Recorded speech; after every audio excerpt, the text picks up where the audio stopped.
Hello, everybody, and welcome to the world of Rhinon again. Last time we were here, shit was bad. It was very bad. The world was actually semi-collapsing due to a god deciding, and an idiot who made a deal with said god deciding that he didn't like the planet anymore.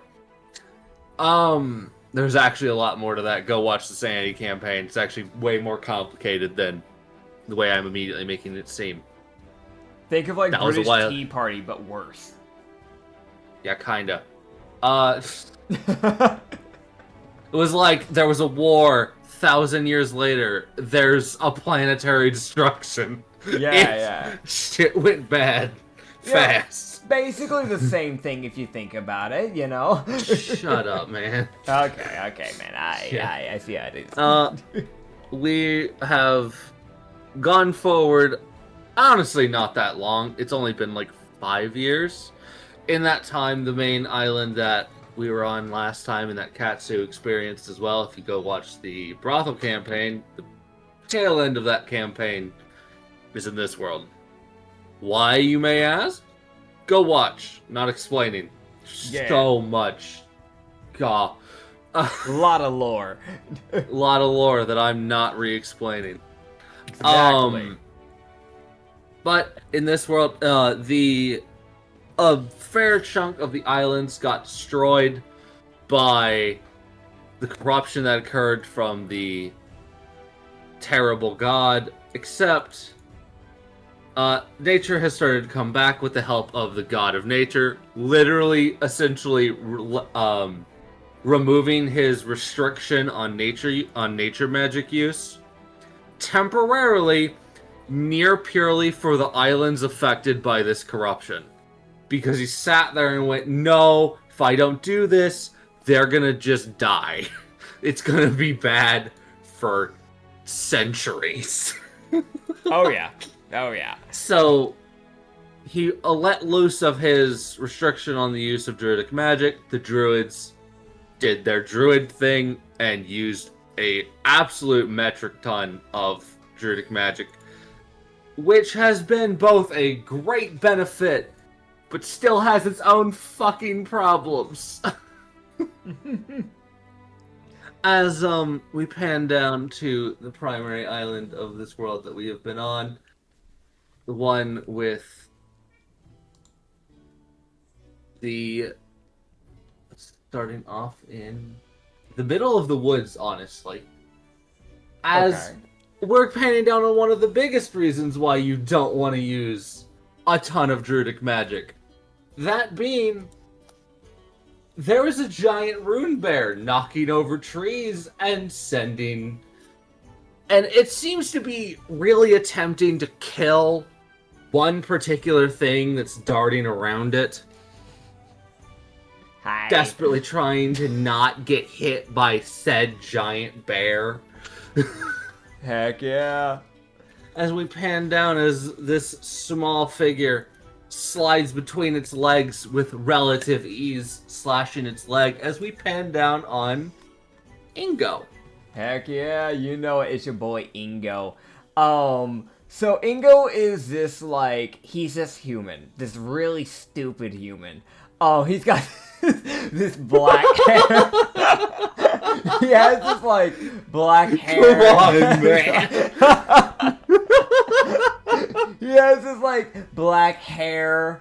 That's kind of like, it's like messy. It's like really, really messy. And like, it's obvious that he's not been taking care of it properly. It's like, it comes down to his shoulder. Like, it stops like a little bit after that, like slightly after. So like a little bit kind of sits up on his shoulder type of deal.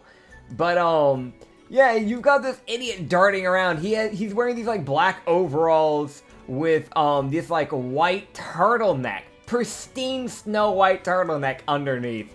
Don't get fucking wine on that. Running and dashing around. It's kind of like baggy clothing, essentially. He has this yellow talisman on, like, the left hip of him, like, attached to his belt.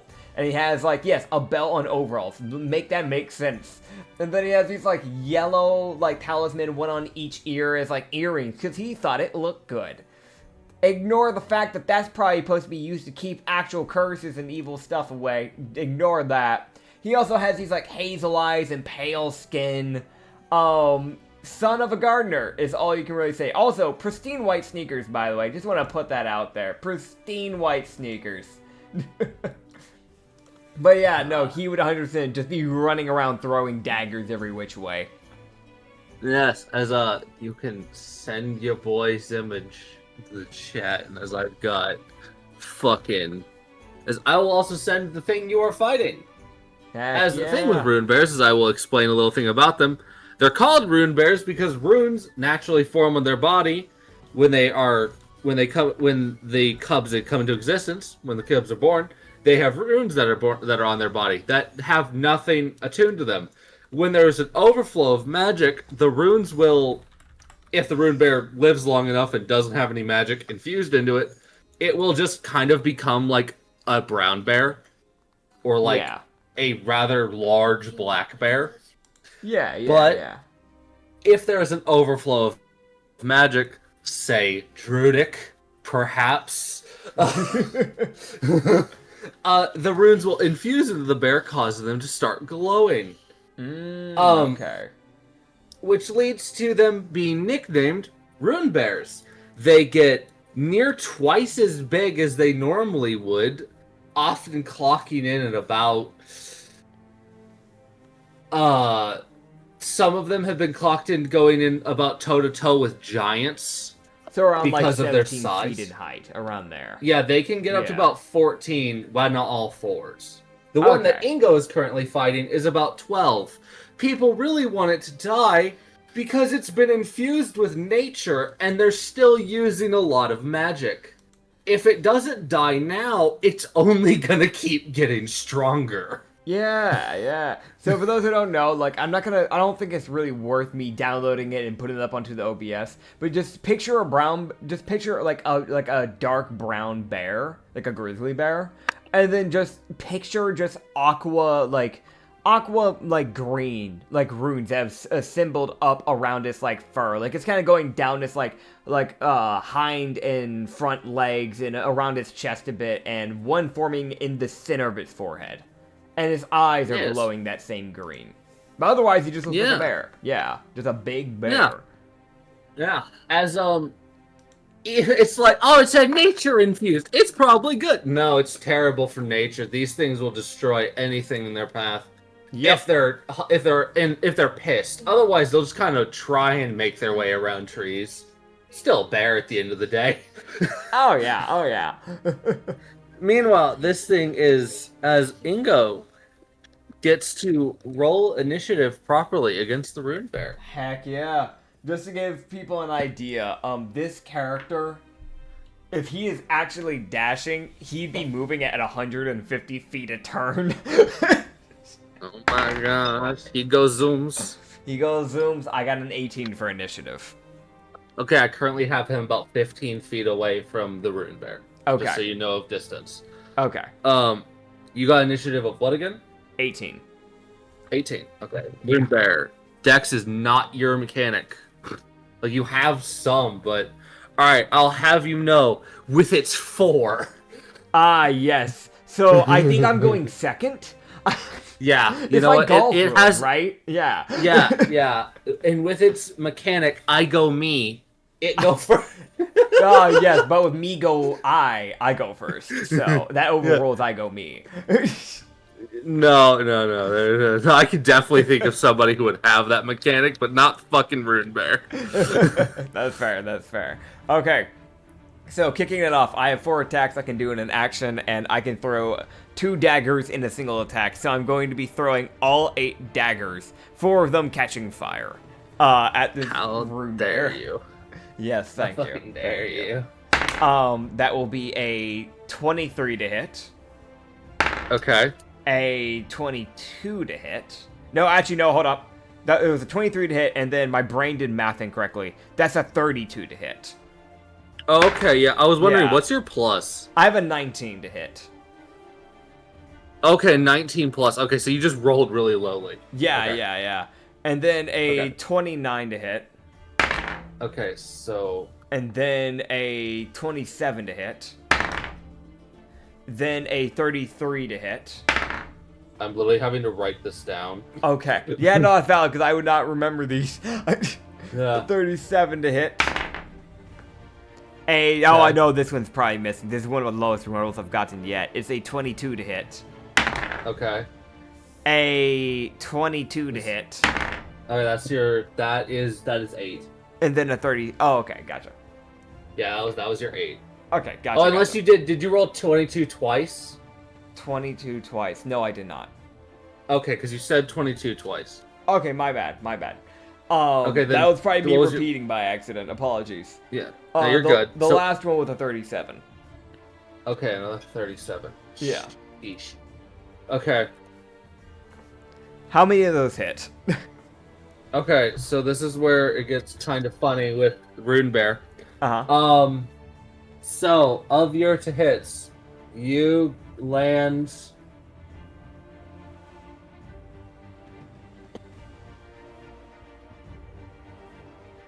Okay, so your second, your third, your fourth,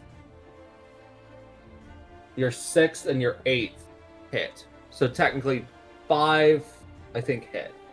Okay. No, wait, no, 6 of them hit. The 23 and the 22 daggers, they hit the creature, but essentially doesn't get through its hide. Okay, so the second, the third, the fourth, and then The 6th and the 8th.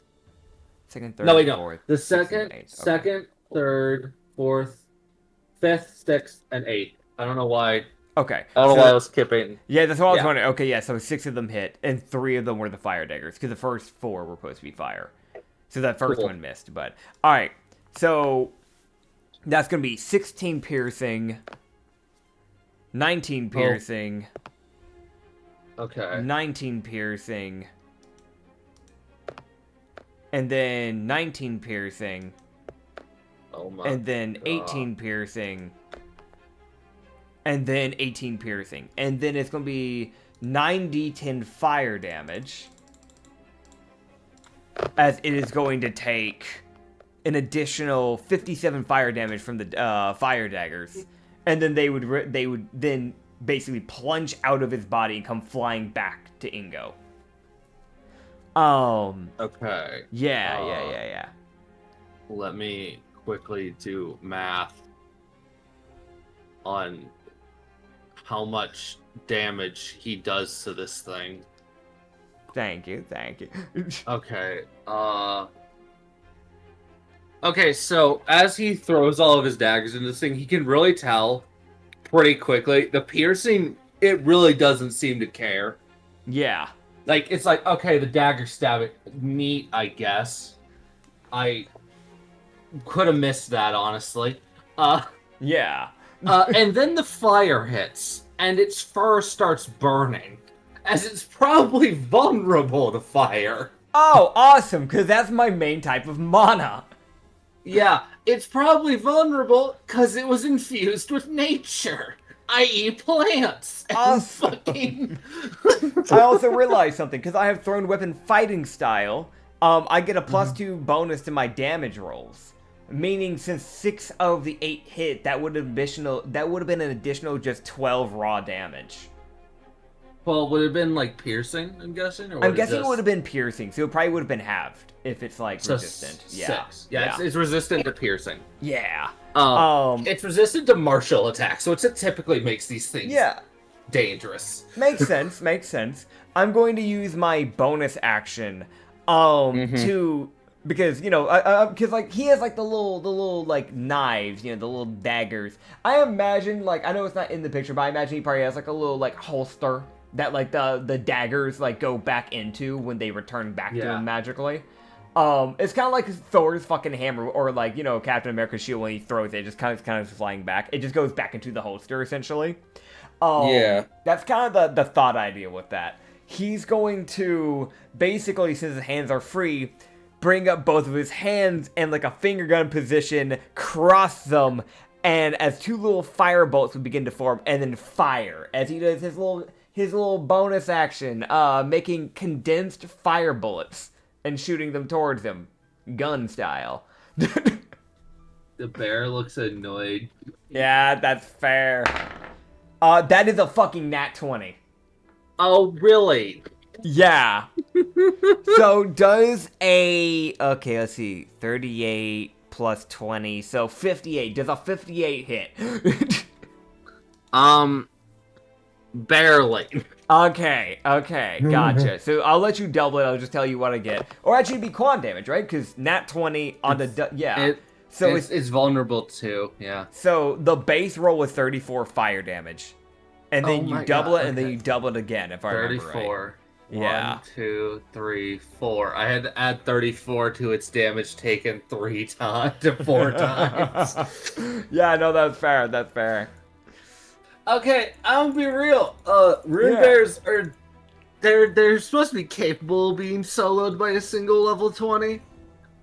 This thing, after your fire erupts on it and you shoot it again with the nat 20, you would see it kind of stumbles a bit as the runes kind of flicker, as Ingo would kind of know, like, okay, that means it's hit bloodied. Okay. That at least means it's bloodied. It's only bloodied, though. Okay. Yeah. Okay. So, Yeah. Then I'm gonna do this. Go ahead.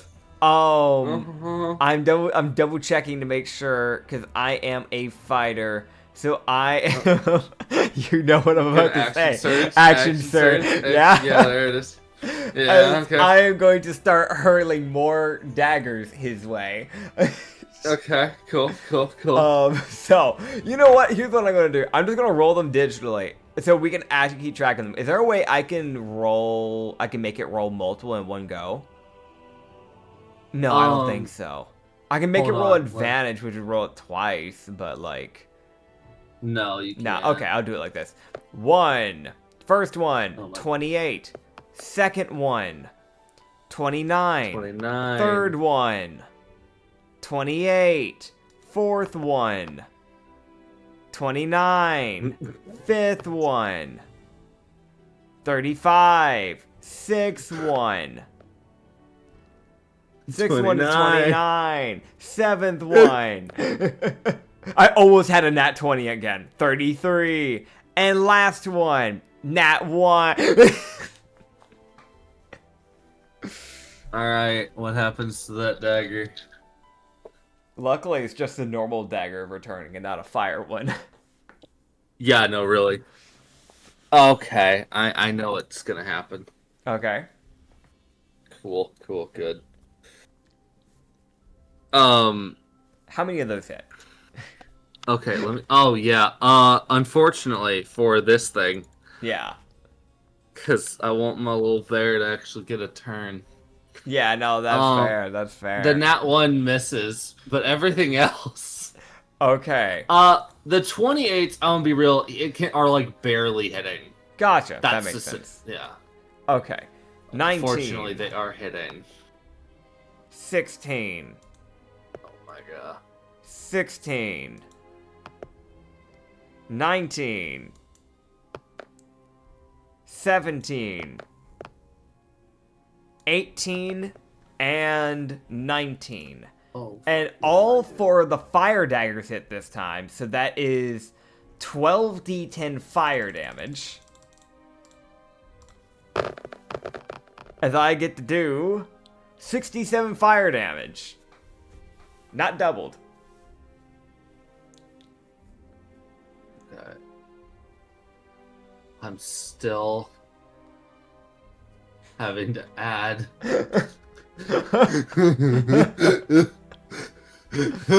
You're welcome. Okay, it's still standing. It's still here. As it enters this thing's turn, correct? Yes, as this thing enters the it enters crippled, actually. Damn. After your action surge, as these things when they're young, which this thing is, have somewhere over 600 health. That is like a general, like they're rather take. You've done over 500 damage to this thing. Just full transparency. Heck yeah. That fire damage is shredding through this thing's health. That because would it have is killed vulnerable. me. I have 224 health, man. Like, I don't... Yeah, no, you've done 510 damage to this thing, and it's sitting there like, okay, I'm pissed now. As this thing will open up immediately. Alright. With its legendary ability. Okay. As it lets out, and also with your Nat 1, I will add this, with your Nat 1 dagger, as it flies towards it, Yeah. you essentially see the rune bear, it almost the most just, oh, can you fucking stop? As it just kind of smacked the dagger into the ground and just kind of buried it in the dirt. Fair. It's the most just, it lifted its paw, hit the dagger, and then just implanted that shit into the ground. Yeah. And you saw a bit of the ground start to move around. It's like, okay, I'm gonna have to dig that out. That's... Oh, my knife. He buried my knife. Oh, man. So Ingo does not have whatever the last dagger he threw was. That has been disarmed and, in fact, buried. Fair enough. As this thing will enact a Rune Bear's Fury, as this is a state it can enter whenever it gets bloodied as a free action. Okay. But it uses the legendary variant because it's crippled. Yeah. Fair enough. Alright. As it is going to finally do its fucking turn. Unfortunately, it's probably gonna have a harder time, as it's going to use its primary action to... as its paw would kind of start to move along the ground, as Ingo, you're gonna have to give me a dex save, as a hurricane of rock shards come upwards. Alright, that is going to be a... God, brain, do math, please. Thank you. That's Okay. fair. That is a 28. Okay. I hate to say this, but I think your specific fighter class gives you evasion. If I remember right. Does it? Let me double check here. Okay. Features, class features. Action surge. I'm a blade slinger, so deflect missiles. I can deflect or catch a missile of a ranged weapon. It is technically a ranged attack. It's not. Thrown weapon. Okay. Ambush, ankle strike, evasive footwork, winging attack, disarming, parry, goading attack, precision strike, evasion. Yes. Okay. Yeah. Okay, so you said you got a 28. Okay. 28. Yeah.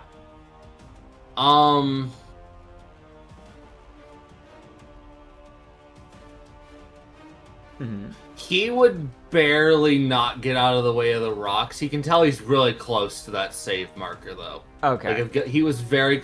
He essentially had to jump to try and get out of the way of the damn rocks. Yeah, that's fair. That's fair. As some of the rocks will clip his fucking ankle. Because that's really about all they can do because of how high he's jumping. Dude, he's got hops. They say white boys can't jump. Brother. We're gonna grab... You know what? This sheet, because this sheet's gonna roll your damage. You're gonna take from the Rune Bear. Okay. You ever tried doing a slam dunk? Those things are hard. It's about to, on your body. What the fuck? As this is... Plus it's... yeah. Mm-hmm. As Plus, you will take... Yeah, as it's plus 10.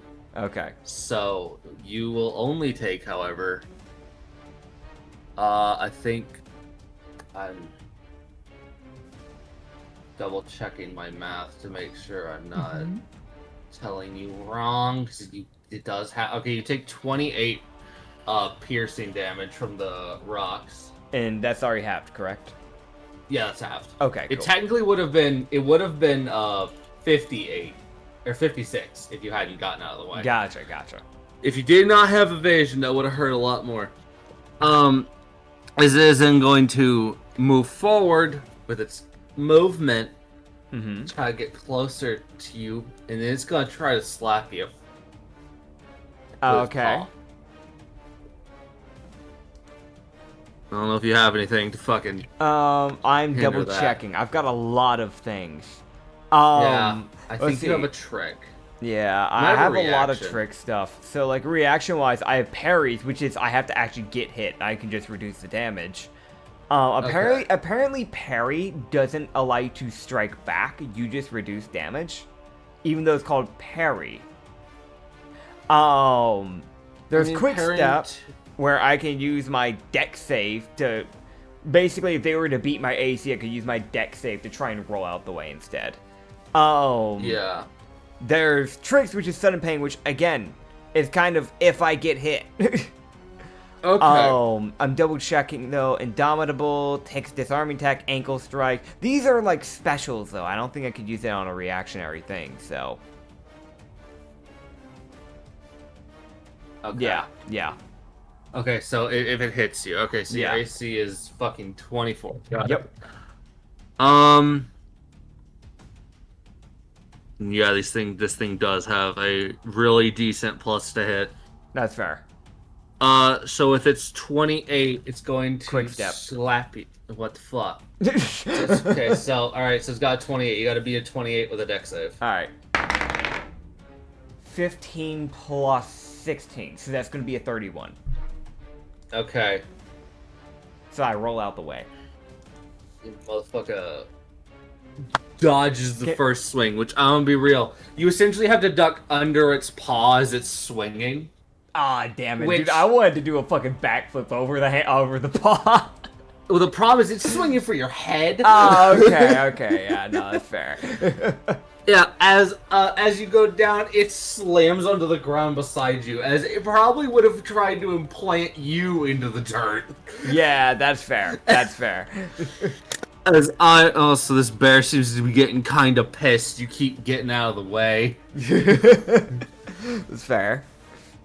As it is going to rear back on its hind legs, as it stands up to an easily about 20 feet tall, brings its two front paws up, looks down at Ingo, and then brings down its paws. Okay. As Ingo, you're going to need to make a deck save again. Okay. This is why you're here. You're good at these. Nat 20. Oh, you lucky bitch. The dice This is are on gonna my hurt a lot. side. Why? I don't know. Bullshit. That's fair. Nah, I didn't need it for this. Alright, good job, then, Ingo. You essentially go between its legs, because it does stutter for a second. Yeah. As it kind of has to, because it's a four-legged creature, and it's on its hind legs, so it's like, oh, balance? Okay. Yeah. I got a question. So I just realized, reading Trick Sudden Pain. Use your reaction to make a weapon attack against the creature. It does not say I have to get hit, actually. That's just a reaction that you just do. Okay. So can I use my quick reflexes to take a second reaction in my round to do Sudden Pain? Yeah, you're running between its legs, so yeah, you Yeah. can just slash it. Yeah, so I'll try and slash it. So on a hit, the creature will take damage, adding to the trick so they take damage equal to the trick dice damage rather than dagger damage. And then they'll make a On con hit. save. Okay. And if they fail, it's a DC 24, they'll suffer disadvantage. Oh, no, on they attacks still until the suffer. end of turn. They still suffer. It says adding the trick die to the damage. Oh, okay. Okay, gotcha. So let me see if I even hit. It's a 19 plus 19, so that's a 34, so I'm pretty sure that hits. Yeah, that hits. So you can roll a con save, and I'll do damage. That probably... I'm just going to say it's a normal returning. I don't think it makes sense for it to be the fire ones. He's just grabbing a random one. He's not being precise about it. So it's 18 slashing damage, because this time he'd be doing slashing, because he's dragging the dagger across its, like... So he's going underneath it, from my understanding. He's probably just dragging it across, like, its ankle or Its thigh. leg. I don't know where he stands. He's like 5'2", so. Yeah, no, he's honestly like a fourth of this thing's height when it's standing up. So he's probably around like he's about the height of its hind leg. So he Yeah. could probably slash it anywhere around the knee or any of those joints areas. Gotcha. Uh, And then Uh. a D10. Yes, it's probably like around the knees.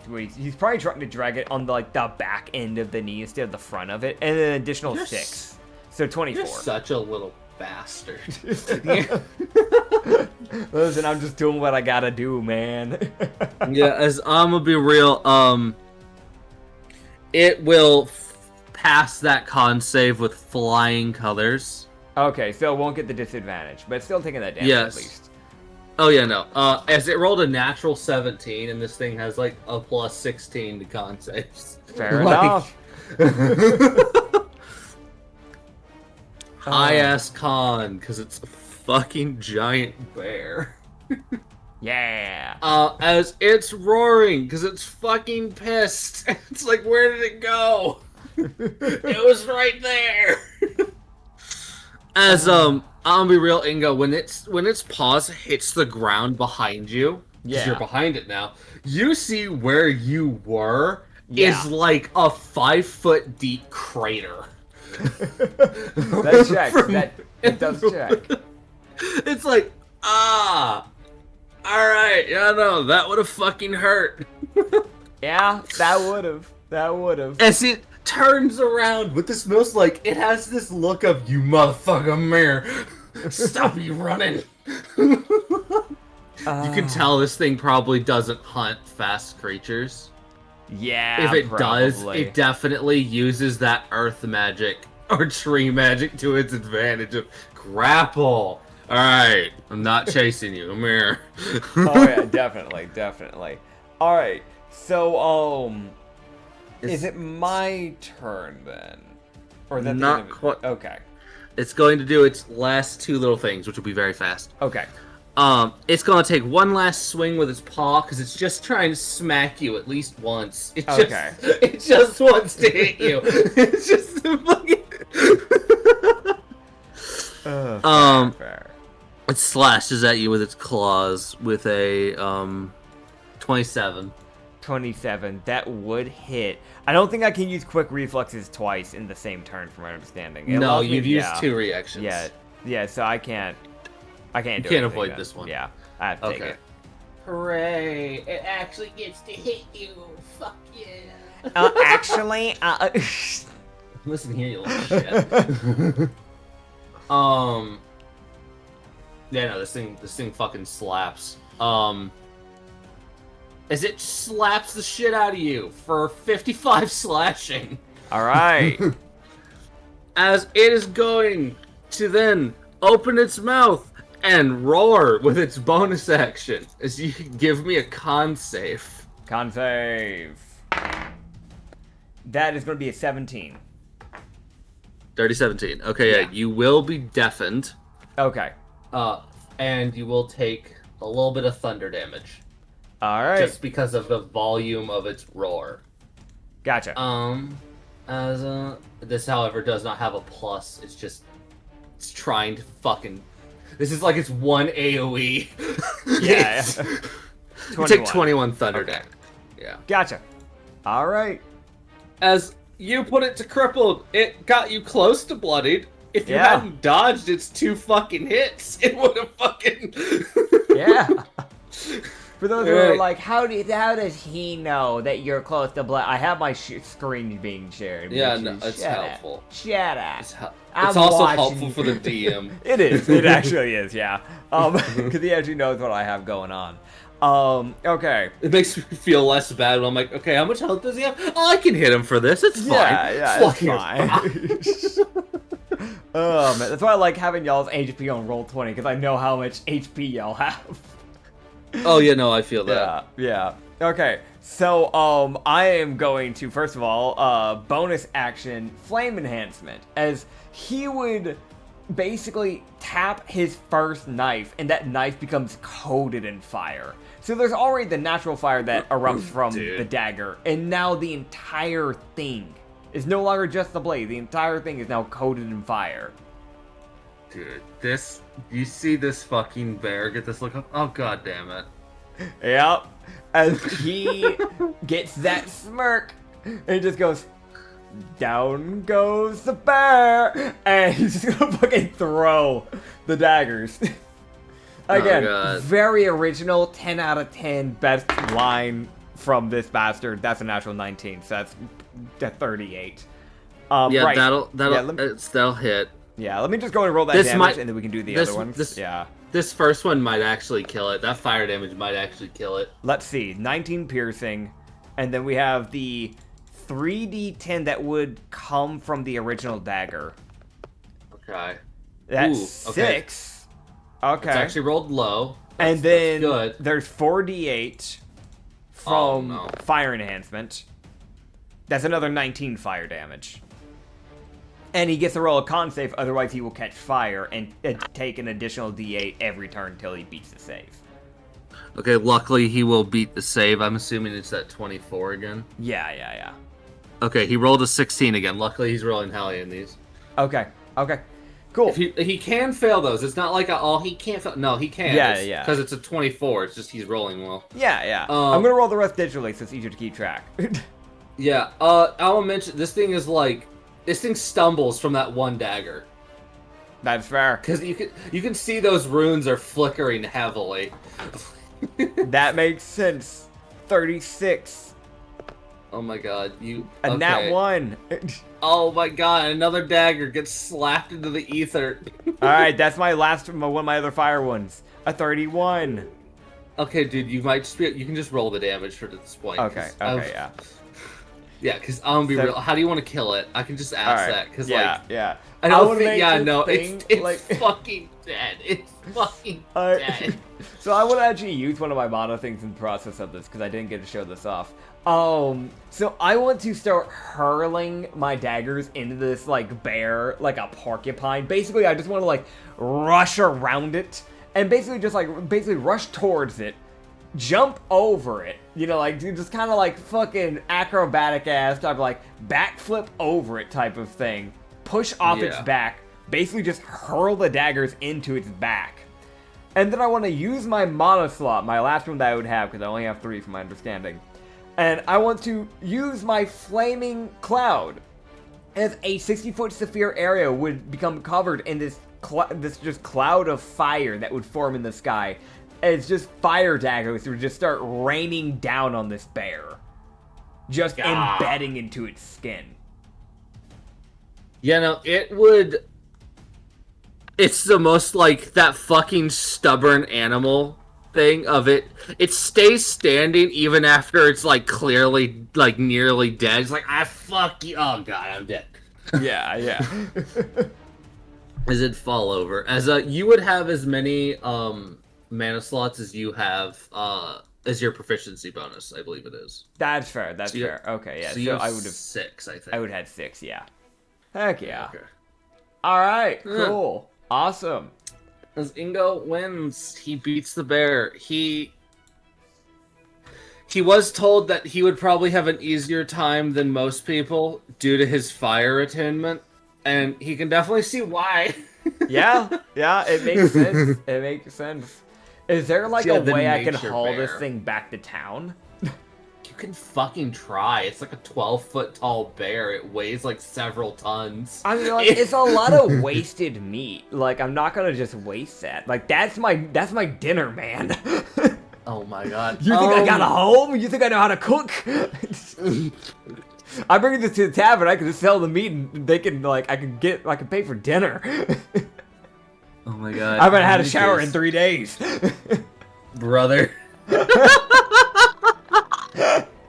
Alright, that's actually accurate. So he took a shower right before he left. It's a 3-day trip back to town. Yeah. I imagine maybe I would have bought like a sled or something. I can put him on a sled and pull. Okay, now here's the question. Were you smart enough to rent a horse? Intelligence check. 5. So no. Alright, So you have a sled. It's Yeah. it's a human pulled sled, so pulled by you. Yeah. So what is your pull capacity, I guess? I can in tell your you my character? walking speed. Nah, No. my pull Inventory. capacity, it is. I have 450. That's my. Okay, so Yeah. you can get like, I'd say like, probably like 350 pounds of meat Yeah. Yeah. on that fucking sled before it starts slowing your movement down. That's fair. So I'm gonna be honest. The way he would probably do this, because I don't think he knows how to skin meat and on all that. I'm gonna be honest. So he would probably just figure out What's his how much survival? of the bear he can fit on the sled, and he's just gonna cut that part of the bear in half and then put that half onto the sled. Because he's gonna want the fur. You know, like he can sell the pelt.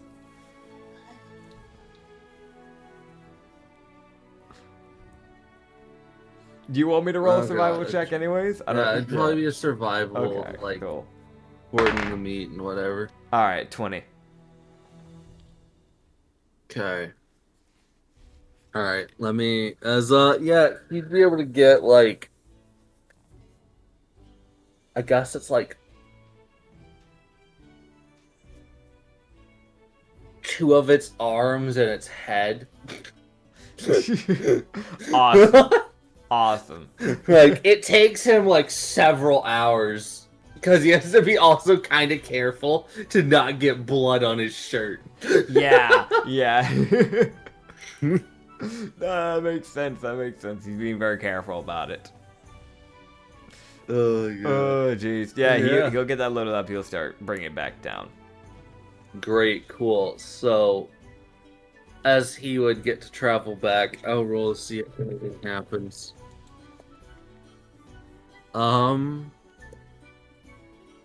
No, alright, so because of how fast Ingo is, Yeah. weirdly enough, he can actually cover more than a day of travel in a day. Heck yeah. Yeah, so yeah, you can cover, like, so he would get, like, in, like, a day and a half, he gets, like, back to town, but it took him 3 days to find the bear, because he was like, I got to the area, like, after, like, a day and a half, he was like, alright, where's the fucking bear? And it was, like, a day and a half of trying to find the bear. Nah, that makes sense. That does make sense. Dude, I didn't have to even use my other stuff. I have a Boots of Speed, a Ring of Spell Storing, and a Wand of Paralysis. I didn't even get to use Oh, them. yeah, no. Yeah. I mean, the wand of paralysis, dude. I'm pretty sure that's a con save. I don't think the bear would have had to roll. Yeah, it's a 15. It's not good enough for that. Yeah. Oh, Yeah, no, like, man. I'll be real.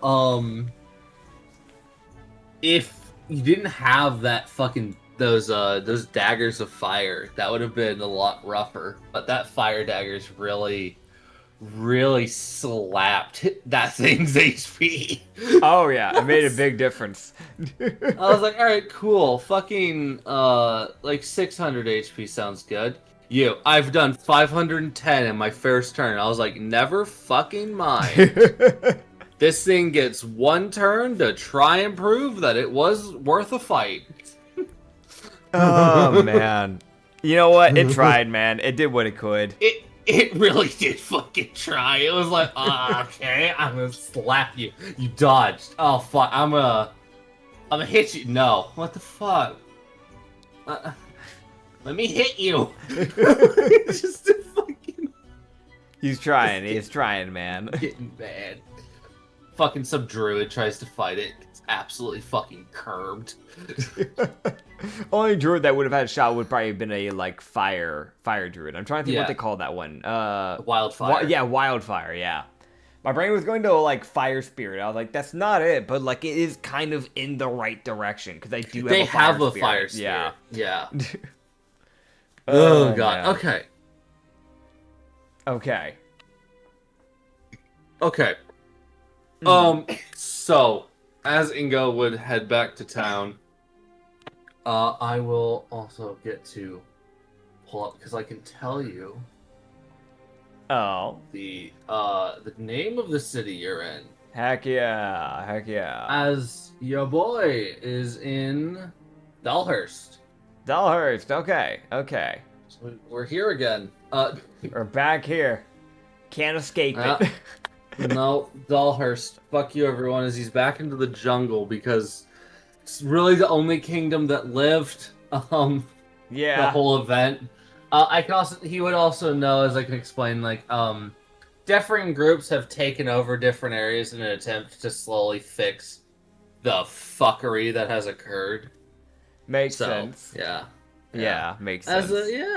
As you get back to town, as you're just dragging the sled, as people are just looking at like, what the oh my god, oh, it's the bear. Oh my god.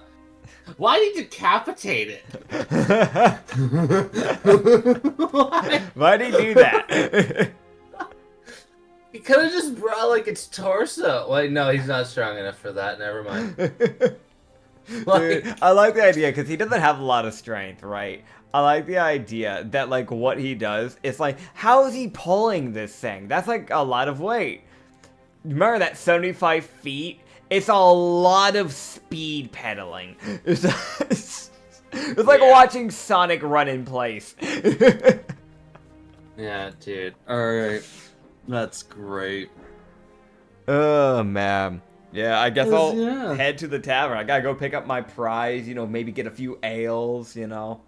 You know, the normal. As you would walk up to the tavern, and I'm assuming you ditch the sled outside, at least temporarily. Yeah, I'll just put a little, like, strap-on wooden sign that I probably carry around saying, like, Ingo's, and then just, like, put it on the bear's head. And then I'll go tell the bartender, probably, after I pick up my quest reward, about the bear. So that way I can figure out how much I can sell it to them. Because, I mean, I don't imagine they have that type of meat very often, so it'd be rare to meat, probably. Rune bear meat is weird, because, like, some people are like, oh, it's just bear meat. I'm like, yeah, but it's also infused with magic, naturally. Yeah. So it's like, anyone who really needs Arcana, like, in their diet, there are some races that just have to consume magical food. Yep. Looking at you, mind flayers. Those don't exist. Damn. Look at you, centaurs. Those don't exist. Looking at you, dwarves. Oh yeah, they don't need Oh man. See, I knew I could hit you that way and you wouldn't say that he didn't exist. Oh man. Yeah, you're just wrong. Alright, anyways. Damn.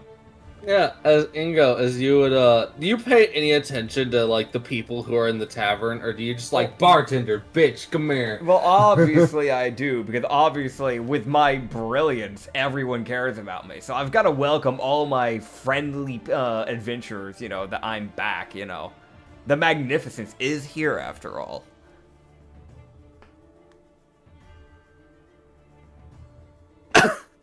Alright, so... That fucking quiet.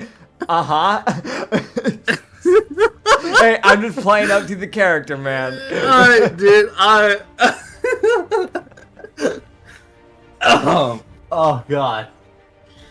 Sorry. Dude, I never play ego characters. I'm allergic to bullshit, I'm sorry. Man. Oh, alright. I can't. I'm gonna label these characters with the names you gave them. Awesome. So, because you don't know their actual names. Grand. So we're going up the list as you'd see this lady. Oh, okay. We see Snowflake. I gotta get these pictures up onto you know, OBS for people. So let me do this. Yeah. Yoink. I gotta yoink, and then I gotta yoink, and then I gotta yoink, and then I yoink. I love how, like, dramatic this music is. It's so just, you know, fitting for what's going on here. Dude, we're getting NPC reveals. So this is Snowflake. She is a Feltzy, which are satyr or like draconic satyrs essentially. So she has like these like white scales, meaning that she would be that of radiancy magic. Brunette hair, kind of like wavy, goes like halfway down the back. Kind of like, you know, like a brown corset, brown bracers, like a white long sleeved tunic. That kind of like it's a little bit more of a V-neck by the looks of it, because it does show some cleavage. But it's like long sleeve. There is like her left shoulder kind of showing a bit. It has some like white fur kind of draping around it, and some brown shorts by the looks of it that kind of goes underneath, and still kind of gets hidden lightly by just how long the tunic is. And you know, hazel eyes. You have Pixie Stick, the like trap femboy pixie. We love our boy. This is Pixie Stick. He is a monarch butterfly winged fairy who has this like ginger, curly, long hair. It's more of like a lot of it's put up into a big messy bun in the back, but some of it dangles basically in the front of his face, and that goes all the way down, like a little bit past his shoulders. Black lipstick, blue makeup around the eyes, kind of like brown eyebrows, very skinny body, very petite. Fairly pale, but with like basically a black. It's probably like what, because you don't really see the exact image too well on the thing. Is it like a black dress? Is by the looks of it, I'm guessing. Okay. It's like a black kind of like a dress. It's how do I explain? Kind of like a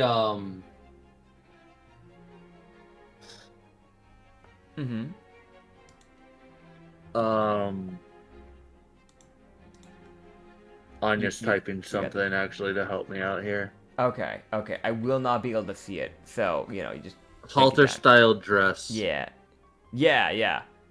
Okay. Yeah, so it'll be like an alt style dress. Kind of black. It has like, you can see a little bit of his shoulders, and like you can mainly see the majority of his hands. It like the long sleeve bit goes all the way up to the hands, a little bit up the palms, but it doesn't really cover the actual like entire hand. You know, just very fancy black clothing essentially. A lot of black. Then you have Moonfucker.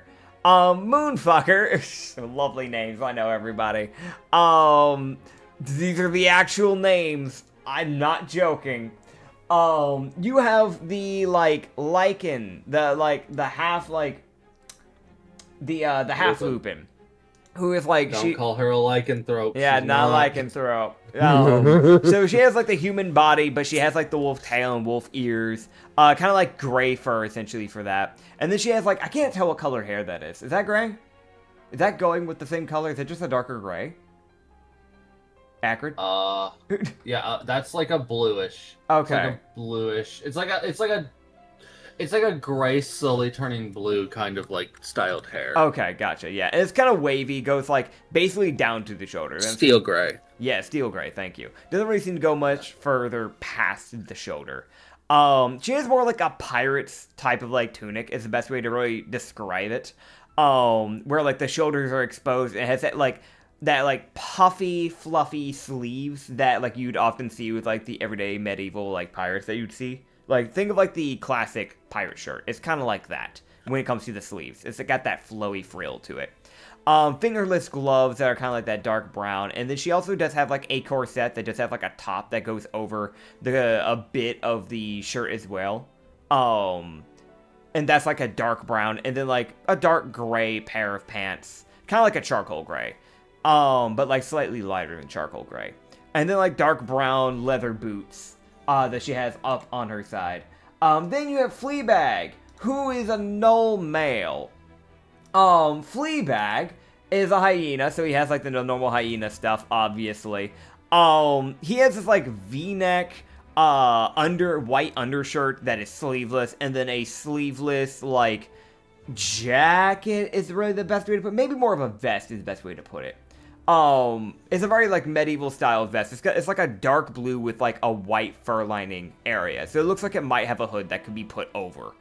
That kind of goes around his neck. And then, like, dark brown bracers, so he could possibly be a monk. It could be, like, bracers of defense for all we know. He has, like, a white cloth around his elbows, both sides. 2 leather belts, they probably use this for different things. And then, no, he has 3. It's just that the third one's like a little bit further down, a little bit crooked, and it's like a lighter brown rather than like a darkish brown, almost a black. And then I'm guessing the pants are probably the same color as the vest by the looks of it. Because it kind of gets cut off halfway, but it looks like where it ends, it kind of stays that same color. So I'm guessing that's the case. Then you have Hissy Bitch, the Challen. He is this tiger who is like, he's a pretty big guy, white. By the way, people, I'm not joking. That is what Ingo knows them as. I'm being straight up honest with you. He has this white, long mane hair that kind of like, it's very straight hair. It goes like, by looks of it, up to his chest and then stops there. Fairly muscular, a dark brown, like leather armored vest that kind of goes around, basically kind of like a breastplate. It looks like he does have like a darker, slightly darker brown, like shirt underneath, I think, by the looks of it. That lighting kind of makes it a little hard to tell. And then like leather brown gloves that go like up to his elbow and then stop there. And by the looks of it, it's like a light gray pair of pants and then a bunch of belts to hold his like weaponry, essentially. He seems to have double swords. Then you have Slimeball. Yeah. Yes. It's the green. Oh, yeah, I'm glad we agree. Then you have Slimeball. I'm going to actually shrink the image a little bit here on OBS because it's cutting her off a little bit. She sinks into the floor. It looks like she stopped at the knee and didn't bother to make the rest of the body. But she's a blue plasmoid that has decided to give herself panda ears. And then, like, I don't know if she took moss and used it as a wig, or if she somehow made the slime area into a wig and then changed the color of it. But she has this, like, mossy green hair, quote unquote, that is pretty wavy, and it goes down to her hip. And it looks like the end bit gets kind of like tied up like a tail, like a ponytail by the looks of it. So it looks like she lets it free flow until the very end, and then it looks like she tied the end bit together. She has like short shorts, like black short shorts. Like, I'm gonna be real, like some of the glutes are probably showing back there, but you wouldn't see anyways because she's just like, but in between her corset, which is a weirdly long corset. No, it's not weirdly long. It's just this dynamic and angle of the picture makes her look really long, but she's not, unless she is. This like dark brown corset has like who fucking knows? It's a plasmoid. She has this like dark brown cloth tucked underneath the corset that like covers like behind her. It doesn't cover anything from the front, but it hides her like back area so people can't just start staring at her from behind. And then she has like is that like a dark purple top by the looks of it, I think.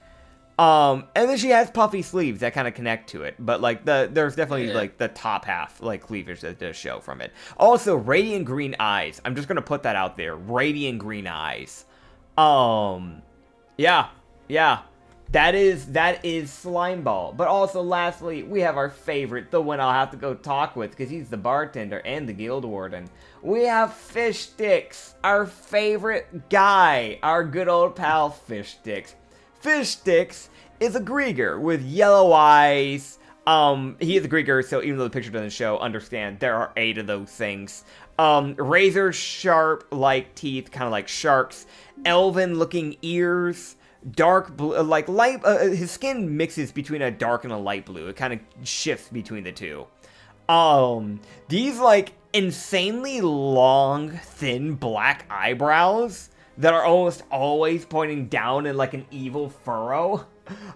He has black hair that's tied up into a small little ponytail. It's kind of messy, but you know, it's there. He has a dark blue scarf that or more bandana actually, that he seems to be wearing around his neck. No shirt, no human decency. Cause he's a Grieger, get it? Cause yeah, okay. And then he has some like wrappings around his elbows, probably for some like light protection. He has a bunch of scars up around his shoulders areas that aren't, for like the areas that you can see that aren't covered. He does have a bunch of scars on his shoulder, specifically his right shoulder. The picture's inverted, so technically if you were looking at it, it'd be the left. You get the point. And then he seems to have, like, kind of like a loincloth that kind of goes around his, like, body. But probably just going down by the looks of it with its flowiness. It's probably going, like, down to the knees and stopping there. And he seems to have, like, a, kind of like a very bulky belt that has, like, some, like, golden circle, like, symbols by the looks of it. That seem to go around it on this belt. That seems to be keeping the loincloth in place. And because he's a Grieger, he does have a tail. But it is pretty jagged and pretty torn. That is Fish Sticks. That is my peeps. The homies. They definitely all like you. Oh yeah, definitely. I'll walk in. Who's the closest? Okay, so the closest table to you, and I have actually marked where everybody is. The closest table to you is table 1, and then table 2 is a little bit further away. The bar is like medium distance. That's fair. Yeah. That's fair. Okay, so the people at table 1 is Pixie Stick and Snowflake. So he's gonna walk over to table 1 first. He's gonna, like, kind of just walk up and slap them both on the back and just go, "Hey, how's my buddy Snowflake and Pixie Stick going? You guys doing good? It's good to see ya. Got a little soot right there." And just kind of, like, points at, like, the black dress on Pixie Stick. Pixie Stick, who just kind of blinks. And you just see Snowflake look up, because she's like, "Who hit me?" Like, it's just a fucking, like... Oh, God. You're just looking at it and just go, I know. You're thrilled to have me here. You don't have to eat. You don't have to express it. I understand. Pixie Stick, you're so chill. Yeah, it's good to see you, man. How you doing, Snowflake? You've been good? You've been good? It's great seeing you. Good. Glad you didn't die to the bear. Yeah, thanks. Hey, listen, it'll take a lot to kill me. More than that, I'll tell you what. I'm glad you guys didn't go out there. It would have been rough, I'll tell you what.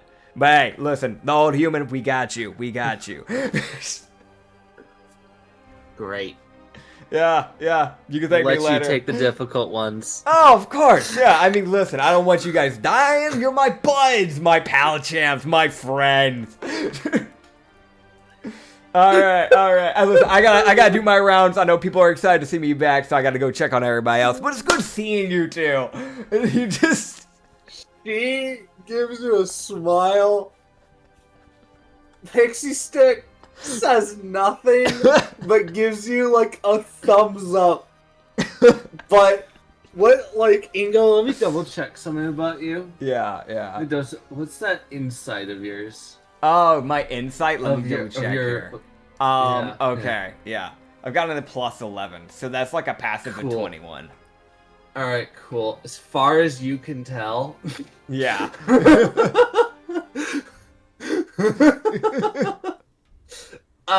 Pixie Stick, it's just like good to have you back, and there's no loathing there. Absolutely not. Fair.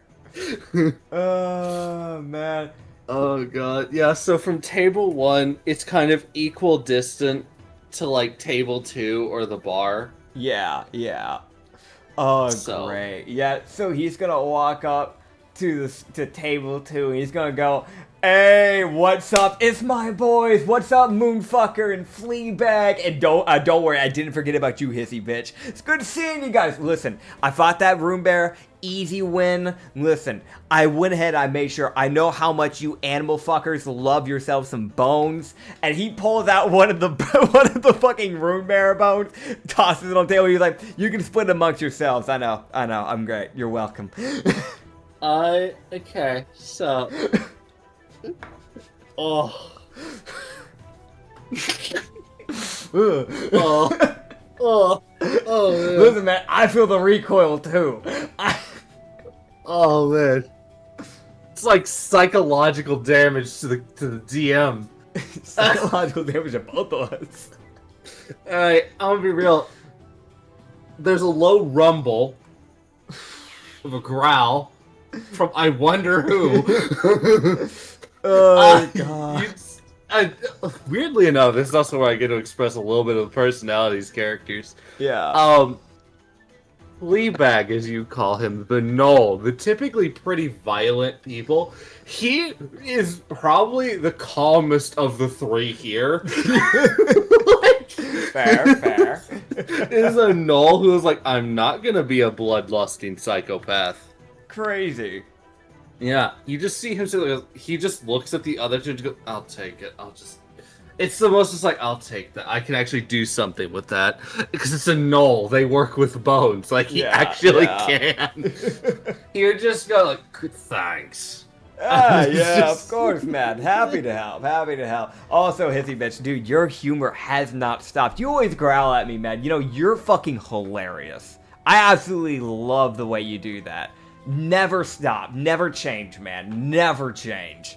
You would hear... Voodfucker, the half lupins, just look at you, and in the most honest tone, she just goes, he won't.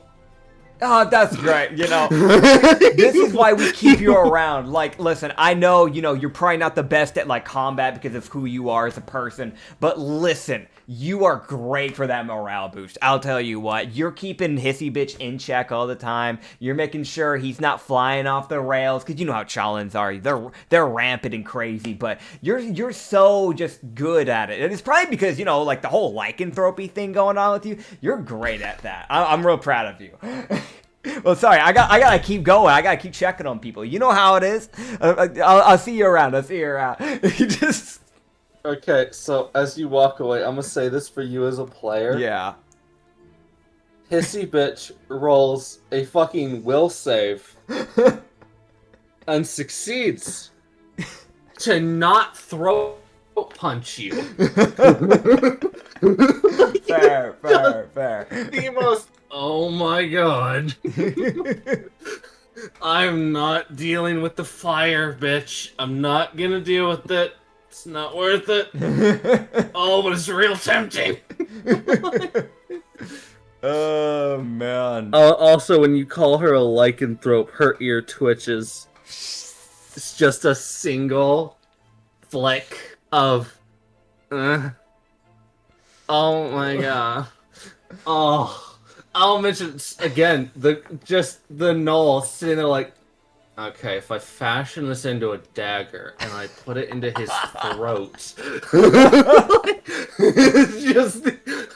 can I make this into a set of knucklers? Dude. I have the best allies, everybody. I have the best allies. Oh yeah. Allies. Oh, allies. Definitely. All right. They definitely won't attack you the second your back is turned. Definitely not. These people love me. You don't understand just how popular I am. So I'm gonna walk up to the bar and I'm gonna hop up onto the like bar stool beside Slimeball and just kind of lean in and just go, hey, how's my favorite ball of slime doing? How you doing, Slimeball? What's up, bud? And he just reach out his hand and he's like, give me that high five. I know slimes love those high fives. Come on, hand it out. Yeah, I'm waiting. Okay, you see, this is where you get to deal with a plasmoid, Ingo. Yeah. You see her thighs kind of shrink a bit. Okay. As her hand gets bigger. Yeah.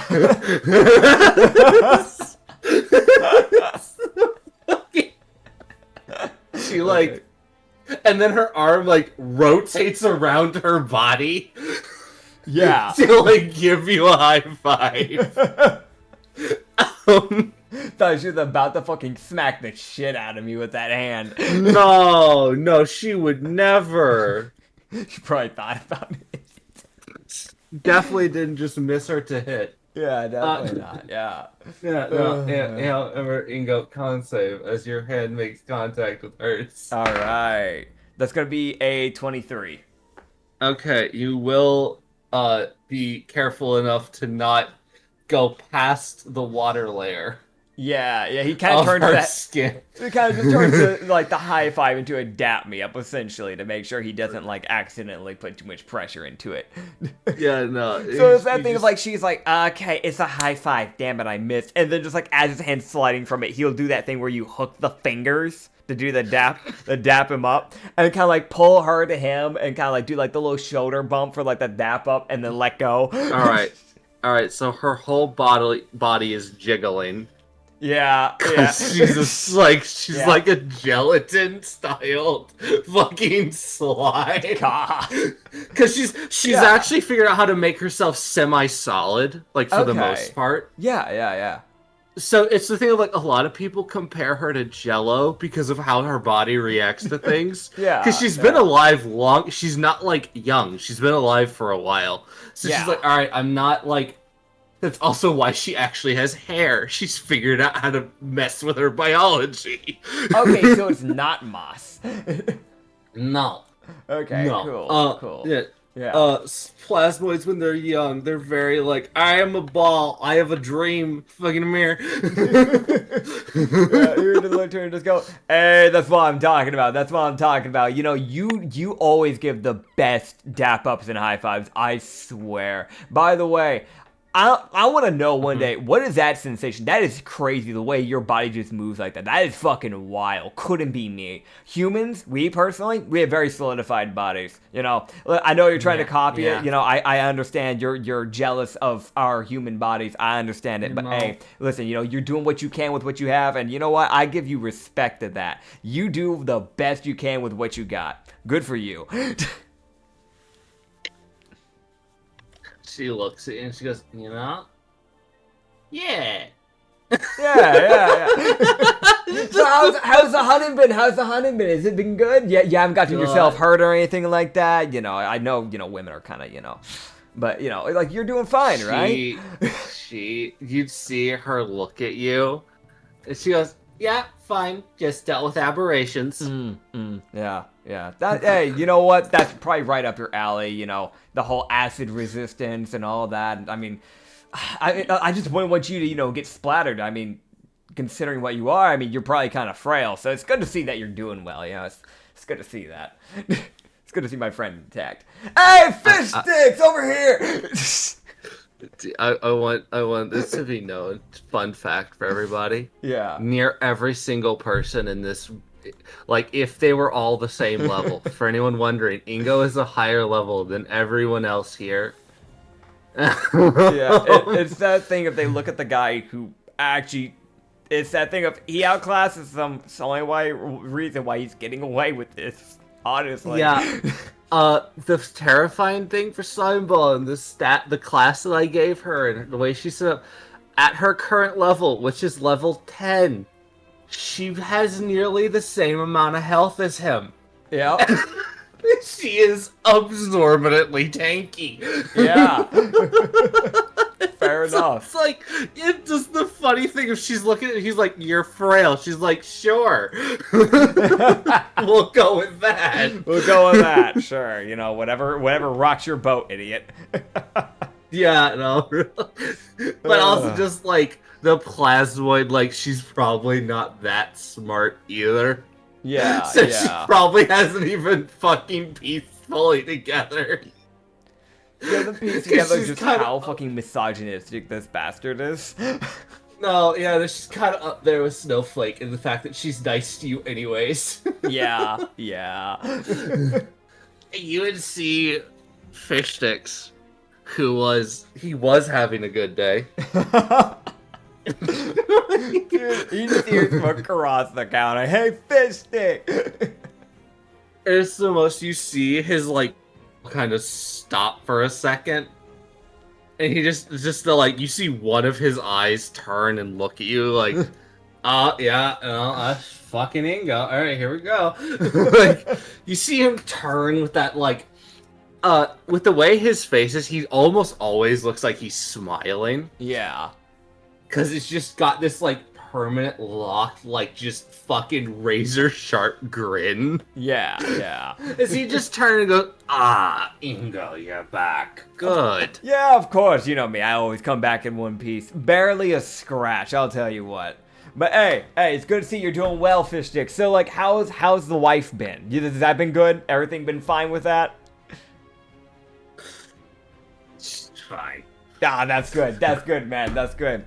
All right, so I got the thing done. Really easy, man. I don't know why they said I should even do that one. That was honestly, I think anyone could have handled that one. That was like a walk in the park, man. But I mean, hey, maybe it's just me.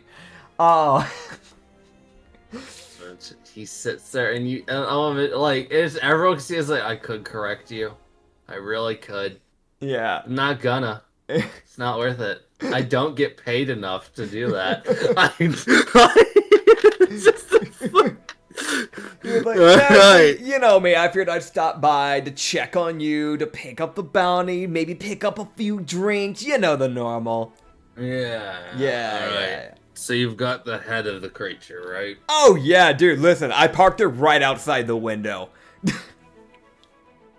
He looks... Okay. Hold on, let me grab some missions for you.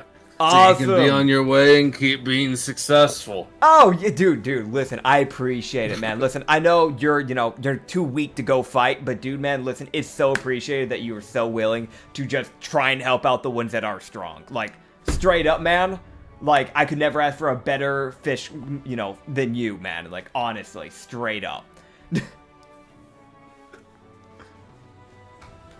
He is going to turn you into a bobblehead. Strangling you. Oh, God.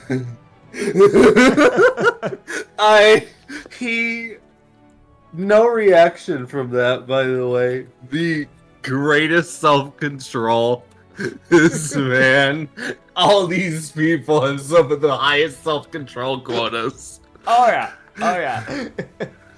Amazing stuff, that they got going here. You just go, yeah. Right, filet. I also have some meat that I have up. I have brought like a bunch of the bear meat stuff, dude. Like, I don't know like how much that would sell, but it's rune bear meat. I'm just saying, that's some specialty stuff right there. Yeah. I mean, hey, you know for a fact Pixie Street over there is gonna need that food. Yeah, I called him filet. Ah, dude, that's a new one. That's a new one. Oof. All right. You'd see him come back as he's like flicking through like papers. He's like, no, too easy. I want to mention, by the way, Anya, because right now she can't talk because she lost her voice, but she said, I know this is being played up and all an act, but holy fuck, I want to strangle him. I want to strangle him too, and I'm playing him.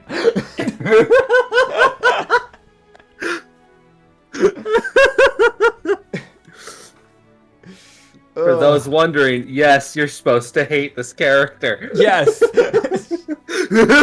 He's a racist, misogynistic asshole. I literally put, like, on the options where you can, like, type in genders for D&D Beyond, like, sheets, I put racist.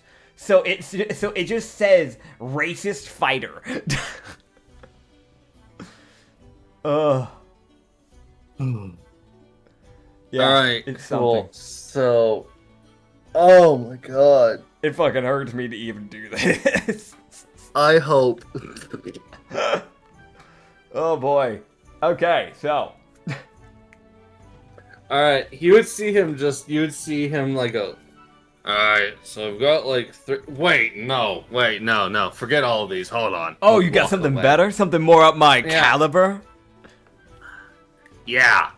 Like, there's that pause, and then just you see him walk, like, into the back area where he keeps a lot of, like, the confirmations and all the... It's like the guild room, where he's like, alright. Yeah. Also, the bit of an explanation, with him being the guild warden, he's not like the guild master, he doesn't run it, he just runs this area. Yeah, I feel like while he Ingo's stronger than him. That makes sense. But he's one of the closest people, level-wise. Yeah. I feel like he definitely, like, while he's in the back, Ingo will definitely look to, like, Slimeball, and just look to her and just kind of go, you see that? I've gained so much reputation, they're bringing me the big dogs. The things that people can't even handle around here. That's just how good I am. Hey, maybe one day you'll get there too eventually. Just keep at it, you know? Uh-huh.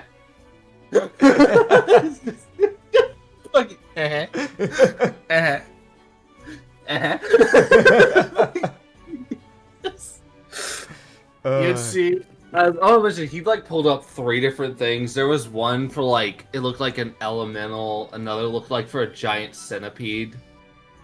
Yeah, Like, yeah. more beast things. That just like a lot of the Headhunters Guild, which is kind of what you're doing, is a mix of debt collecting people, monsters that need to get dealt with, and a lot of like menial tasks that the average person can't deal with. That's fair. This is also where like some people are like, I want this person dead because they did this stuff. So they'll put like bounties on people. So he just comes back with like a more clearly like a bounty paper. Yeah. He's like, all right, I've got.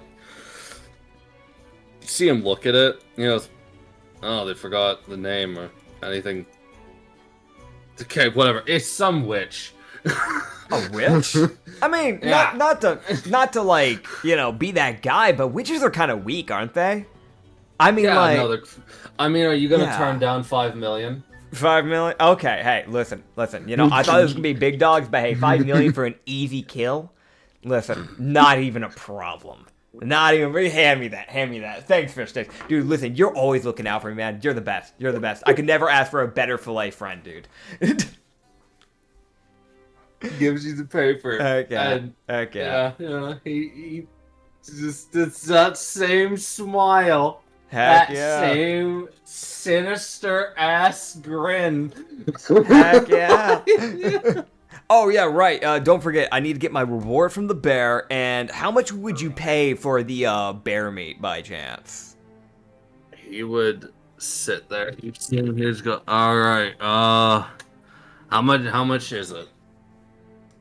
Well, I brought around, let me check here. I'm double checking my weight. It's like 350. Yeah. I'd say like probably like the head is probably like it's 50 pounds for the head fair. Yeah. Okay, so like it's probably like 300 pounds of meat. Yeah. He'd give you, because it's rune bear meat, it's actually worth something as much as he hates to pay you. Yeah. Fair. Yeah, he'd toss you like 8 gold, essentially. All right. Per like meat. So what? Just like 8 times 300 then? Yeah, so 2,400 for all the meat. Sick. It's like you don't get paid for the fucking bear head because it's literally your confirmation you killed the thing. Heck yeah. He also will be mounting that on the wall. Fuck you. Heck yeah. Ingo will. He typically does that. Yeah. Ingo. He typically does that with big creatures. Oh my god, Discord delay. Discord delay go crazy. Yeah. But yeah, he does it for big creatures. That makes sense. Yeah. He will, because he'll probably leave in the morning. So they just get to deal with him throughout the night. He will at the very least book a room and order probably 3 mugs of ale for himself. He'll also get, an ale for all of his buds. Alright, cool. Heck yeah. Great. So he's gonna get one for fish sticks. Yeah, he gets one for fish sticks. He's not leaving people out, so he'd get I'm gonna be real. Everybody gets probably just whatever is the best rum, whatever's the most expensive. Except for Slimeball, because Slimeball is a plasmoid. So because she needs water, obviously. Obviously, that's what she requires to live. So he would just ask for a massive fucking barrel of water for her. Okay, so that's weirdly more expensive. But cool. So he's can I get a mug of ale for every, for all the buds, Fleabag and Moonfucker and Hissy Bitch and, Pixie Stick and Snowflake, and one for you, might as well, Filet. And get a big barrel of water for Slimeball, because she needs the water to live, obviously, so it's probably the best choice. So that's 136. All right, 136. Gold. I got you. Yeah, okay, cool. Heck yeah. You pay out, your night goes great. Awesome. Awesome. Alright, Let's fucking go. yeah, everybody's so happy to have you here. Dude, they're so excited. They're so thrilled to have me here. Just look how much fame and fortune I'm getting. I set out on this adventure to become an insanely well-known mercenary so one day I could retire, become a noble, and live out the good life. And I'm on my way. I am well living it. And with that 5 million, that's the last quest I'll ever need to do. I'll have fame already because of my, things. And when I kill this witch, I mean, hey, 5 million bucks in my pocket. Retirement, here I come. Oh, man. It's 55 for the water and 9 per mug. Also, Anya being 100% believe he has a bitch tax upcharge. It costs a little bit more for Ingo and only Ingo. Yeah, no, that is true. This is canon. There is a bitch up tax. I like that there is this unspoken rule within the tavern. Everybody knows this unspoken rule that you do not say how much you are paying for your alcohol and your inn and all that stuff when Ingo's around. You just don't say it because they don't want him catching on. Yeah, no, I'll mention for everyone else, a mug of ale is like maybe 7 if they bought the same thing. Probably 6. Yeah. It's nearly a 50% increase for Ingo. Oh god. It sounds about right. Yeah, you were like, I want the most expensive rum, and I'm like, okay, so like 9. Oh man, no, dude, that sounds about right though. That does sound about right. Cause I'm being real with the way Ingo's been going, man. He's not exactly in, the best of, spots with how he's treating people. He might get himself in a little bit of a problem if he keeps going. It's pretty fitting. Yeah. So as you would begin your travels, man. you're having to waddle your way down. Waddle? Quite a little, huh? I'm 75 feet moving. At speed. Yeah. Speed walk. You go zoom. And go zoom. So that's 1, 2, 3, 4, 5, 6, 7. Mm-hmm. Alright, so about 8 days of travel with your speed to get to where you're going. Heck yeah. Which, it's technically a lot longer, but you cover 2 days in a day.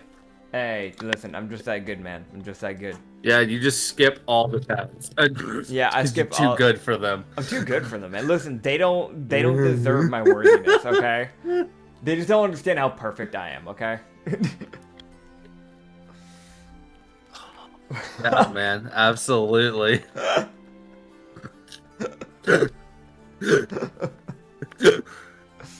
Oh god.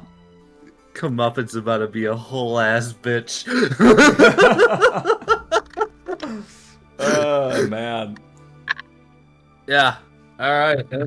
I'm not. Yeah. No. Like, he might have run into like a simple creature that might have gotten in his way on the second day, but yeah. it doesn't. It kind of fucks off because it's like, no, I'm good. I don't want to.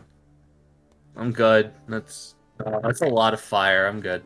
Yeah. Yeah, no, I thought he'd run into shit while traveling. No, he doesn't. It's just clear skies and up the mountain road. Dude, his aura's just too strong. They just can't handle it, man.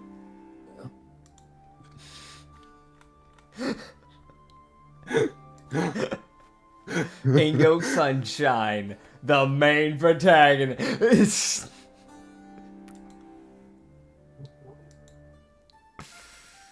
Oh, Alright. So. Mm-hmm. Where is this? Alright, cool. As you would progressively get further and further up the mountain, you'd eventually get off the path because you would see the little thing that tells you where to go. Yeah. It's not super specific. It's kind of just like, go X over yonder, and it'll probably be there type fucking description. That makes sense. That makes sense. Yeah, he'll follow the path, or the sign. Yeah. Okay, so. Mm-hmm. Let me. Over here speaking quietly. Yeah, no, sorry. I'm having to. Nah, you're good. You're good. You're good. I'm having to look for something. That's fair. That's fair. Because something did fucking go poop, and I don't know. Oh. Did the witch go Where- poof? Yeah, the witch went poof. I don't know. Oh. Where the fuck did the image go? Oh, the image went poof? Yeah. Oh, that's the problem. Yeah, hold please. I am holding. Yeah, there we go. There, I found it. Found it. Ah. Heck yeah. Hell yeah. As you would see, a little cabin. Mm-hmm. Cabin. Of course there's a cabin. Makes sense. It's not even a witch hut. No. It's a cabin. She's extra.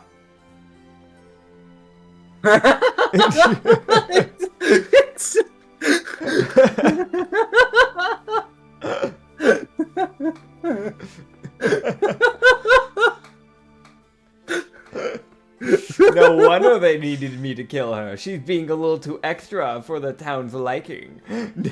Yeah, off in the middle of bumfuckware McGee, off in nowhere.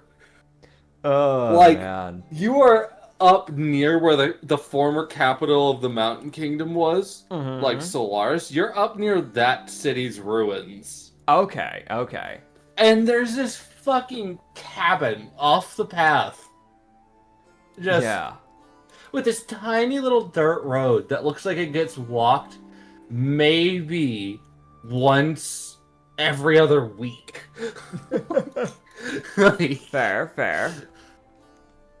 yeah, as you would see, a witch sitting calmly at her, like, outside her cabin. What's she doing? She's reading a book. Okay. She seems quite content with her book. Okay, so I should be able to ambush her, hopefully, then, if that's the case. Easy wins. You can roll stealth. Heck yeah, listen, dude. If there's one thing I'm good at, it's stealth. She'll never see me coming. And that is a 29. I gotta double check what's the fuck your perception.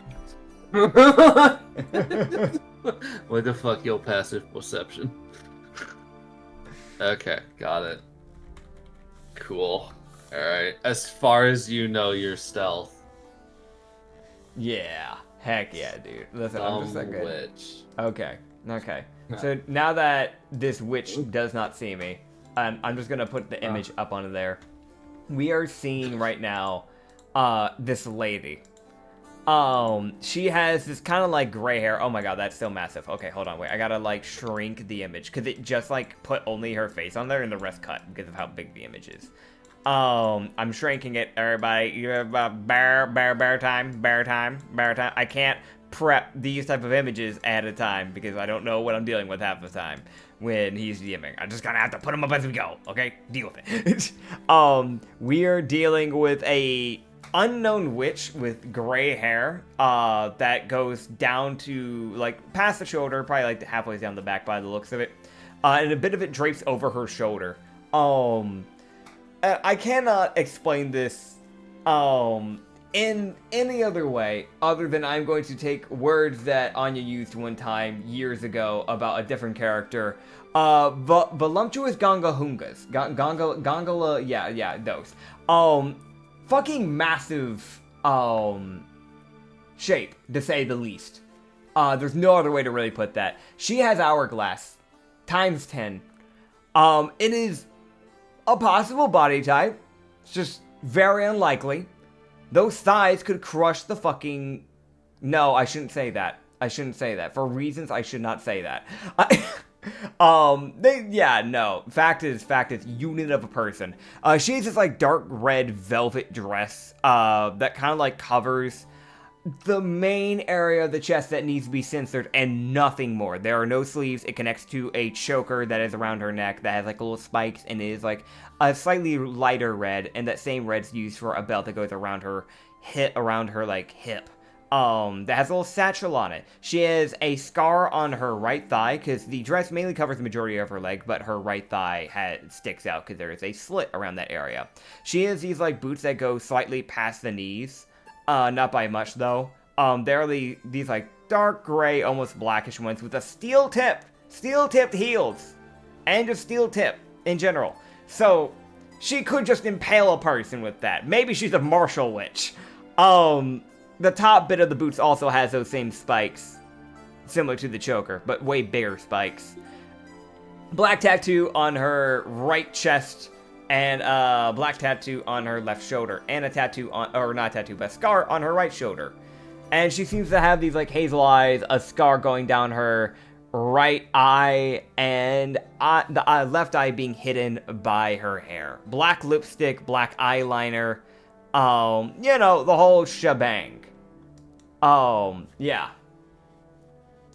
So that is the witch we are seeing. Yes, Anya sent me adjectives in the general chat. Voluptuous, boobacious, curves. Yes, that is pretty much it. That is a good way of putting it, honestly. But, that being said, we got an attack to do. Obviously. So I'm gonna do what any normal person would do. And ambush a witch. That is the plan. So, obviously the best way to start this off. Mm-hmm. Because an ambush you only get an action, right? Yeah. Okay.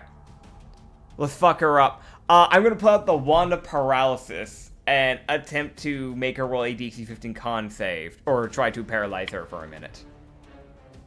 Okay. He would see her not react. Damn. Like, it's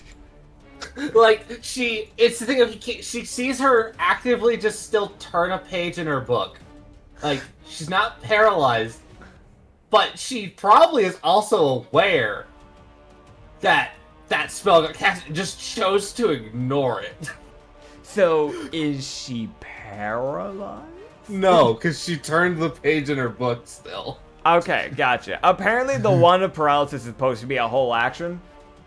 So that's my ambush. So, I will say, because it is kind of just a hiya. Yeah. Well, it is, then you're still casting a spell technique, you're using an item. But also, yeah. It's a weird one. It is a Items weird like that are fucking weird to me. Yeah, that's fair. So your action is you try to paralyze her. Yeah, I try to paralyze her, yeah. It does not paralysis. Just under his breath, he's like, oh, she's stronger than what I thought. Oh my god. Alright, cool. As next up, Bud. Yeah. You get to roll initiative. Alright. Lucky for me, I have like dice built for Ingo for this. Okay, I got a 27. Okay.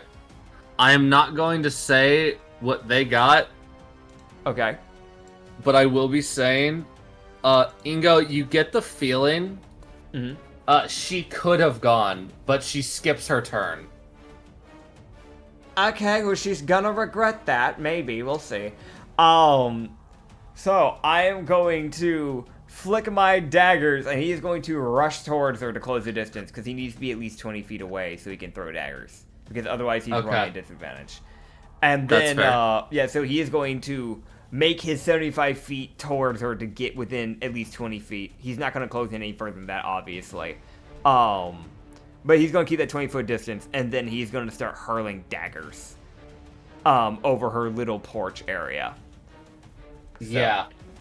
All right, here we go, Cool. man. Here's your favorite thing. Okay, 1, 2, Okay. 3, 4. Nat 20. 5, 6, 7 and 8. Okay, let me double check this. Okay, so as you start hurling these knives, man, you would see a bunch of your daggers just seem to ricochet off of this barrier that seems to come up around her. Yeah. As she's not moving, she's doing nothing to dodge your attacks. Yeah. But the 38 and the nat 20, Yeah. those both hit.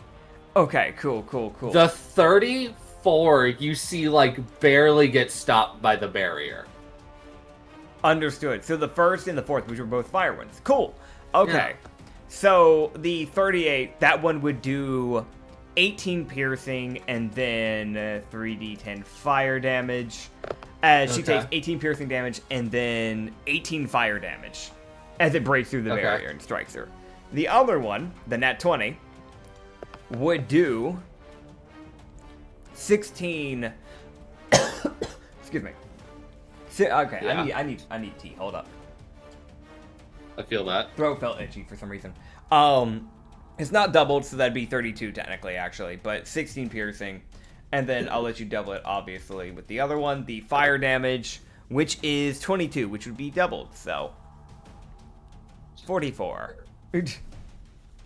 As she would take that damage from his daggers. He is then going to action surge. What a bitch. I know. Thank you. You can thank me later. As he is going to throw more daggers. That's crazy. I thought he'd be original. Damn. 36.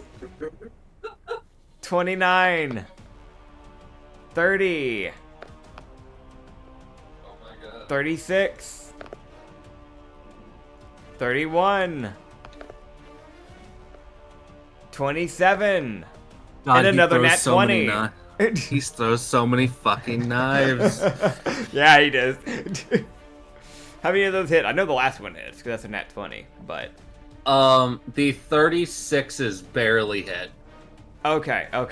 So let me see how As many it that seems was. this magical barrier is actually, like, a lot stronger than he would have expected.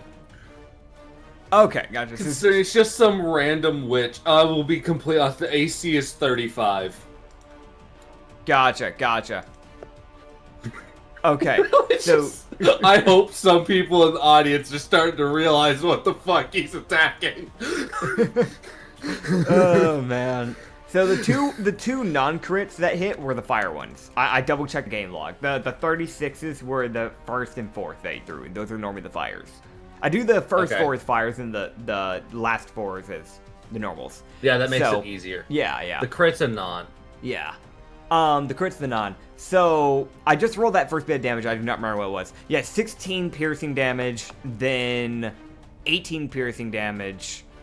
Those are, and then we roll the fire damage, and then we'll do the crit. That way it's easier for you. So then she will take... Stop spinning. A chunklet. 25 fire damage, which is 50 in total. And then the dagger of returning. It can be doubled. He rolled minimum, so that's 32 piercing damage. The 25 wouldn't get doubled. 25? Because that wasn't a crit. No, I'm talking about the crit. Yeah, no, the fire damage wasn't part of the crit, though. Oh, no, it's not. No, I just read out the crit damage. That was a 16. I just rolled the crit one. Okay. Yeah, no, I said 16 and then it doubles into 32. You might have misheard me. I'm pretty sure No, I said 16. I think when you said 25, you said like 25 to 50, and I was like, no, but fair enough. Yeah. I may have said that by accident, but yeah, I wasn't saying we said the 16. Yeah. Yeah, we're good. And then bonus action, I'll use a mana slot, and I'll make finger guns and blast. Why? Because I can. Okay, fair enough. That is a 30 to hit, so I don't think that hits from my understanding. Does not. Alright, yeah, no, so the bullets just ricochet off the shield then, probably. Yeah, it like hits the shield and then just stops. As you see this witch look up with this like, who the fuck's attacking me?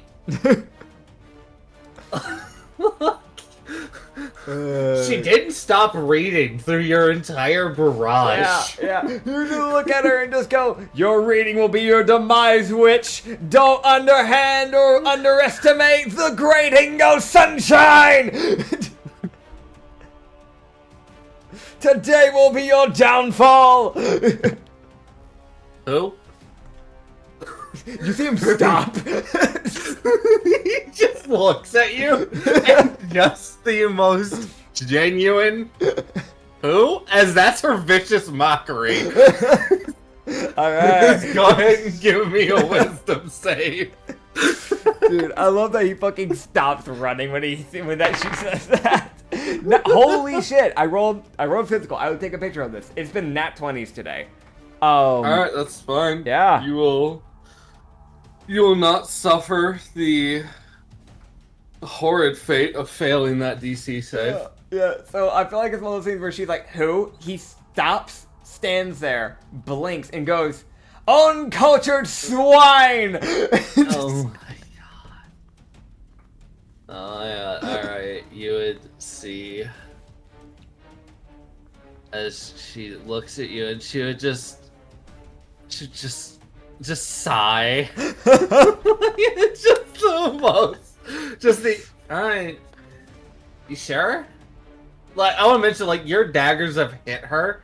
He's not sure he's seen her bleed yet. Like, there's cuts, but they're not really bleeding like, oh, I'm hurt. It's just like, oh, there's a cut there. Yeah, Nick. It's like the nat 20s, like, there's those stabbed into her, and those are like, there's blood there, but that's also from a crit. Yeah. She would look at it, she goes, oh my god, okay. Are you sure you want to do this? You can stop, as she's gonna have you roll a charisma save. Alright. That is a 16 plus 7, so that will be a 23. Okay, so you will fail by 1. Damn it. As she charms you. Damn. She's just the most. Okay. As she just, you really don't want to be doing this. This is just the most.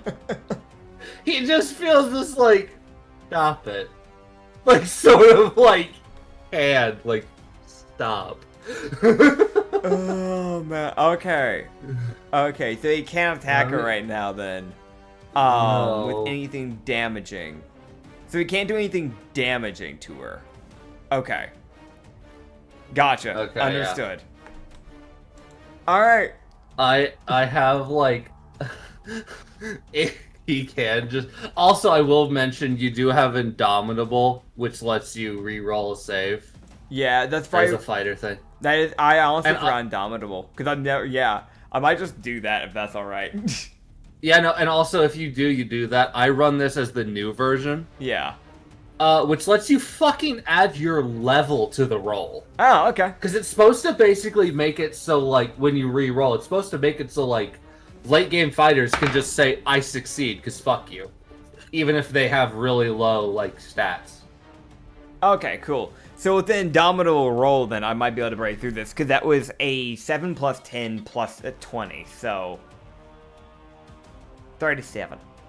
Yeah, so it is a charisma save, so that is a 37.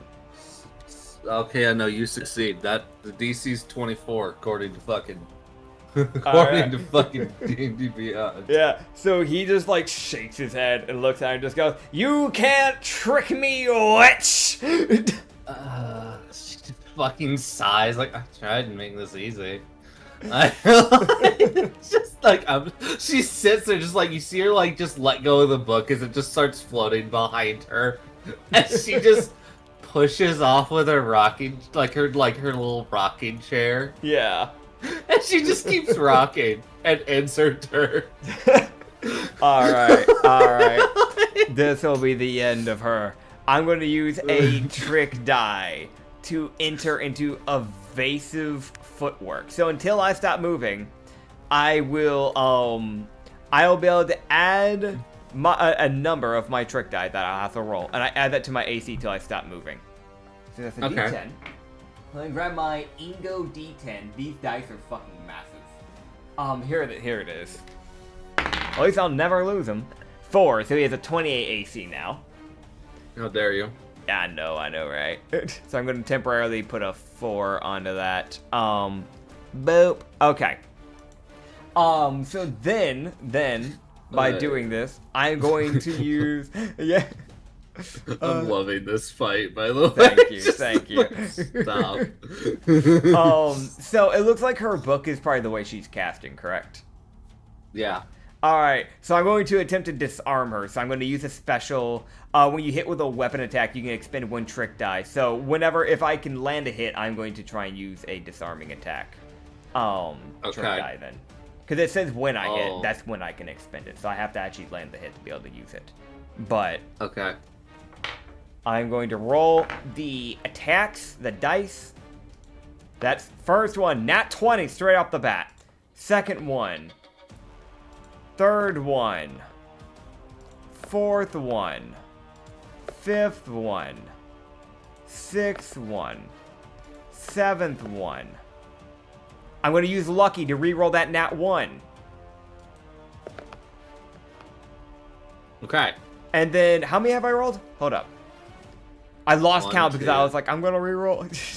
1, 2, 3, 4, 5, 6, 7. 7, and one of them was a reroll. So I have 2 more to roll. So you're with your 1 more, you have 1 more roll.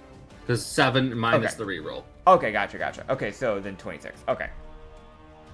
Cool. So the nat 20 and the fucking the second dagger barely hits too. Okay, gotcha. All right, cool. So she can roll me I think it is for the disarming, a strength save, DC 24, to not be disarmed. Basically meaning that her tone would be probably just jabbed into the ground underneath his knife, and then the knife again would pull away and suck back into his little holster. But you know. Okay, so he the dagger nicks her and hits her and then sends the book into the wall as it goes scattering across it slides across the floor as she gets a fucking dirty 15 because she's not strength based. Okay. Yeah. So that's this is the crit one. So this 18 you can double it yourself, 36. Yeah. And then the fire damage from the crit is 11, so 22. And then you have the normal one, which is just a meager 17 piercing and a 22 fire damage. And then he is going to use his bonus action. You know what? Nah, he'll save his bonus action for now. Because I don't have anything that would actually be useful right now for bonus action. So for now, I'm going to save it. I want to blast through all my mana slots just only using the same fire thing. The gun finger. Actually, you know what? No, I know. I'll use I do have a bonus action thing for my fire. He would light his feet on fire as he begins using one of his, special mechanics that he has. Flame Trail, where he engulfs his feet in fire, boosting his AC by 1, his movement by 5, and adding a d6 of fire damage to unarmed strikes. So even though I probably won't be doing unarmed strikes, I'll still get that movement boost. And an extra little boost to my AC. Yeah, as you see her head flick towards her book as it hits the ground. Yeah. As she looks back at you, looking a bit more annoyed. Haha! Can't do anything now that you're disarmed, can you, witch? You see her just take a breath of just... You see her just look at you and just go... Huzzah. Okay. As she lifts her hand. As you see this, you see as she gets up, she stands up because she's just like, I guess I have to stand up now because you've knocked my book away. She looks so disgruntled as she's getting up. Like, oh, do I have to? Oh my I god. have to bother? You see her like strike a pose as she lifts her hand, Mm-hmm. as this like arcing bolt of lightning comes flying at him. Yeah. Like, Oh man. it's the most like she strikes a pose and then this arcing bolt of lightning comes out of her hand. I feel like it's just one of those things where she just does aims her body to the side of her body at him and just fucking like one hand extended outwards, flick of the wrist, Yeah. the lightning bolt just comes shooting out type of thing. Like No, yeah, no. definitely like just like fucking like winking with the other eye. The one eye yeah. You can't see it because the hair's covering it. Oh yeah. There's not a ton of effort being put into her movements. That's the other thing he's noticing. Oh yeah, that checks. Yeah, as she will actually miss you because of your AC boost. Nice. As this lightning will like arc by his head. As it might have actually been going for your head. Damn. Ugh, God.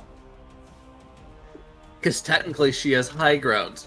Yeah. A little bit of high ground because of her porch. Yeah, I definitely feel like he just like it would like probably barely go by from what you said. Like it just goes by him barely. You just even just look to him and just go, a little sluggish, should have been running around a bit more than snacking around, huh?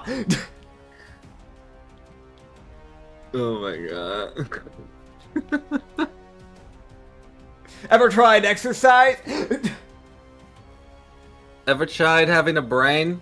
I have one. Don't know if you have one though.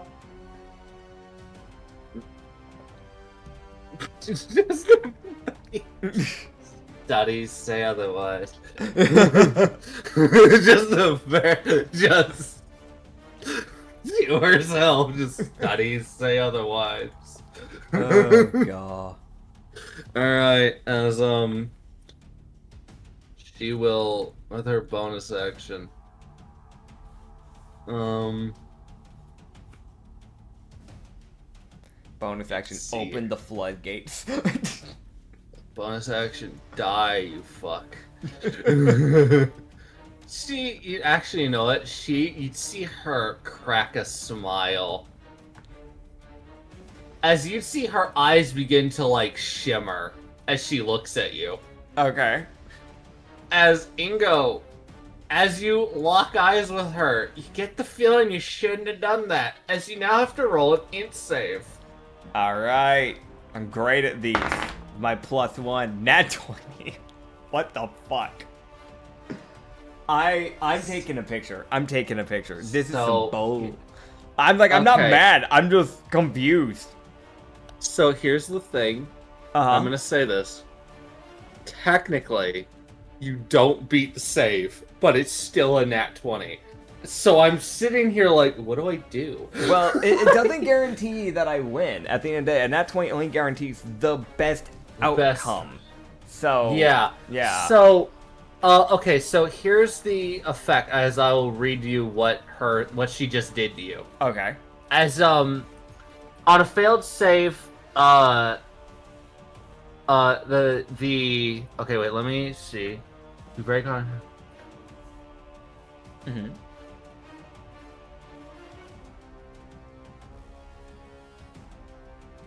Okay. So you just feel this. Okay, so I'm gonna have you avoid one of the effects because it's a nat 20. Yeah. But the other effect will still be there. That's fair. Because the effect you dodge is it charms you. I'm having you dodge the status effect. Okay. But the other effect is you feel this extreme compulsion to walk closer to her. Okay. And like essentially get next to her. Okay. As she uses lustful gaze. Gotcha. No damage, right? No, it does no damage. It's not a damaging ability. It's just It's just a I'm gonna fuck with you ability. Understood. Alright, so that means in my turn, I'm going to have to move towards her. Yes. I'm imagining I have to get use within... movement before I can even try to beat the save again, correct? Because otherwise, there would be no reason for that spell to exist if somebody can beat it straight away. Gotcha. Yeah, you'd have to, it's a, you use your movement first to affect it, and then gotcha. To at least meet the requirement. Also, you get the feeling even if there was like a fire hazard or a pitfall in front of you, you still would walk forward. Ah, grand. All right. Your brain is going straight past the direct line like a robot. Like, gotcha. So if that's the end of her turn, then I would start moving 80 feet to her direction. Okay, so you're next to her in like 0.5 of a second, because it's like 20 feet. Yeah, that checks. That checks. Because we were keeping it at 20-foot distance, so yeah. I still have 60 feet of movement left over. Dude, Ingo literally just like, it's a blink and you miss it, and he's next to her. She's just sitting there like, why am I here? Yeah. I don't want to be here. Why is she not broken eye contact? This is very... So is he able to... Since now that he's met the requirement of getting next to her, and he's not charmed, is he able to move away, or does he need to beat the save to be able to move away from her? I'm going to double check how it works. Okay. A failed save. This is where she gets to choose what she does. If you maintain eye contact, it will look to you. These effects do not go away until they beat the save. Okay, so in other words, he can't walk away. No, there's also another effect that if she chooses to break the eye contact, yeah, it essentially acts like a crown of madness, if you know that spell. Yeah, I do. Yeah. You can control like she can essentially control you for a turn. Okay. Or like, actually no, she can just control you. Oh, it does. No, again, that's after the states this effect does not go away until until they beat the save. Oh God. Okay, this is like, okay, that is way more terrifying capabilities than I realized. Fair enough. It only lasts a minute, I think. I would imagine it would only go for a minute. A lot of spells typically do stuff like this, at least. Yeah, it doesn't have the duration in it, so we're gonna go with that. Yeah, we'll assume it's a minute. Okay. So I use all my movement to get near her, then realize that I can't just backflip away, because I'm acrobatic fighter, meaning that I could actually, if I wasn't, stuck to her, I'd be able to actually move away naturally to actually get away from her. That is a genuine thing with that. However, I can't with her. Yeah. You can get your one free roll to try and beat the save. Yeah, I'm going to try and beat the save. Let's see. That is a 15 plus. It was an int, so 1. You have Indomitable. Yeah, that's what I was about to do, honestly. So I'm going to roll Indomitable. Dude, I feel like he fucking sits there. He's like, I can't fucking. Oh my god.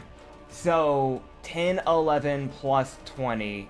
So 11 plus 20. That's 31. Yeah. Yeah. Okay, you beat the save. So you now feel like you can get away from her. Okay, cool. So I am going to move away from her, and I'm going to... I think I have to roll an acrobatics check to avoid taking opportunity of attack. With this... Okay, so I'm assuming the opportunity of attack... Let's see... yeah, you can move through a creature's space by flipping over them or some cool move, as though it were difficult terrain and the creature cannot take opportunity of attack. So I don't have to even roll acrobatics, I just have to do something cool.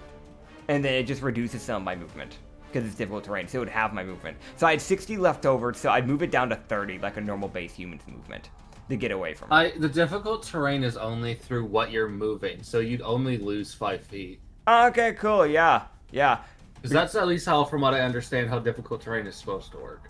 Something like that. I don't look much into difficult terrain. Yeah, so he is just gonna kind of I guess just because I'm guessing the cabin's wall is right beside him, correct? The cabin's wall is right behind her, so it's to his right. Yeah, so he would basically just jump towards the wall and then shove off of it to push away from her. And then while he's midair, he is going to, I know this isn't a mechanic that we planned out for him, but I'd like to try something, because mana, if you're willing. I want to try and open out my palm and just send a fucking cone of fire in her direction. Sure. Like a fucking I'll allow it. flamethrower. Hell yeah. Alright. Dex So if it's a save. dex save, probably beat the normal DC, which is a 24 for him. Okay, yeah. She will meet the DC, so it'll have the damage. Alright. It's like, what, 5d10? At, like, level 20? I'm guessing somewhere around there? Maybe? You can roll, like... We'll give it, like, 6d12. Okay, cool. And is that a bonus action or action? Call my it a bad. bonus Overclicked. action. Okay. Alright. As he would do, and you can have it yourself, 36 fire damage. That is sadly very weak, but it's fine. And then he is going to throw his knives. Very original. Here we go again. Here we go. 31. Her, like, eyebrows 31. twitching a little bit as you keep attacking her. 31. 21. There's no fucking way you got 31. 3 times in a row. Yeah, 36. Okay. 27. Dude. 31.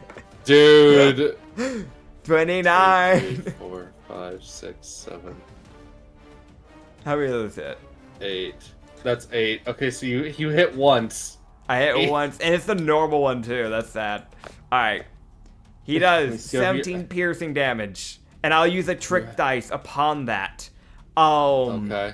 So that way, because when it hits, I'm pretty sure the throwing weapon pierces the target's ankle, causing her speed to reduce by half until the next turn.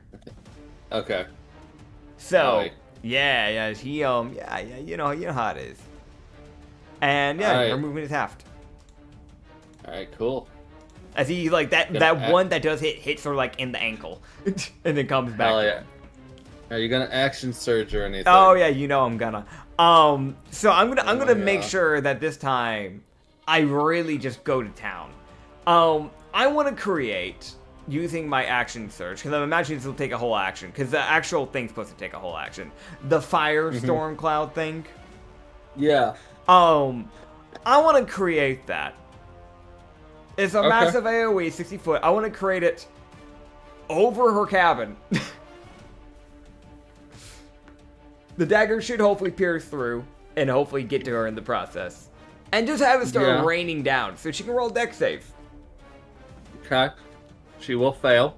Alright, that's 6d12 fire damage. And her AC is reduced by 2. Is she wearing actual armor or is it just unarmored movement for AC? If it's unarmored AC, then it'll only go down for a turn. If it's actual armor that's being damaged, then it would be down 2 permanently. It looks like it's like weakened the magical barrier. Okay. 36 fire damage. Okay, so her AC does go down by 2. That might actually really help you. Heck yeah. Weirdly enough. I should have done that actually earlier. Yeah, I know, before you did all your attacks. Oh well. Okay, so that's... Okay, I need to mark that off. Yeah. That's my turn. Yeah. Alright. You'd see her look at you. Turn, look at her cabin. Which is on fire, probably. Yeah. I'm gonna roll something. Okay. Alright. You'd see she'd turn. As you see her to go, okay. Alright. I was nice. I tried to get you leave. You didn't. I'm done being nice. As you'd see her open her hand, the book would fly back to her. Okay. As you would see her, as she would rip, like essentially would flicker as it kind of like her body would kind of split into 3 as she would essentially teleport. Oh. As Ingo would see her disappear as she teleports to get around the fact that you reduced her movement to 15 feet and then fucking moved away like 20 feet, you bastard. You were just out of reach. I knew what I was doing. You little shit. Oh, man. I definitely believe he's like around a railing that he like jumped over. Oh, yeah. So it's technically like 25 or 30 feet of walking for her to get to him. Yeah, yeah. Oh, man. So she teleports. So she teleports. As Ingo. Yeah. You would see you would hear the sound of someone appearing behind you. Uh-huh. As you turn around, as you should. Yep. Because you're a perceptive being. You're aware of sounds. Oh, yeah. That wisdom went to something, I guess. Heck yeah. As you would see, as it looks like she's about to hip bump you. Okay. Oh. But yeah. the thing is, the universe itself also seems like it's folding in around her. Okay. As like energy is kind of like collapsing in towards her, as his vision is like getting like twisted and spun as he's looking around her. Okay. What's your AC again, Ingo? 29. Okay. Cool. Great. Let's just do it. Okay. Awesome. Lovely. Holy fuck, this is funny. As she's going to hip bump you. Alright, so quick Is she stab. Oh god. As she gets a fucking I think that is I'm doing math in my head. Okay.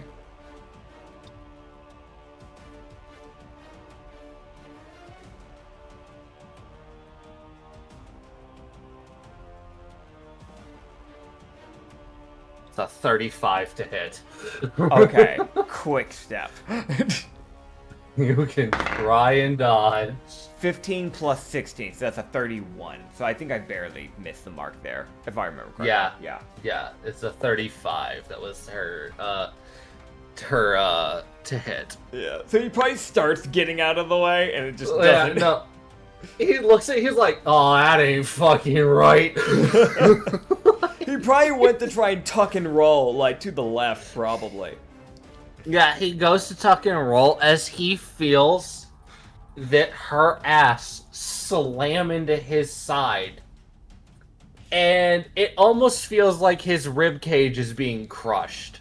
God. As he also would very quickly come to the understanding he is no longer where he was previously standing. Yeah. As he has suffered a smidgen of knockback. Just a smidgen. How bad could it be?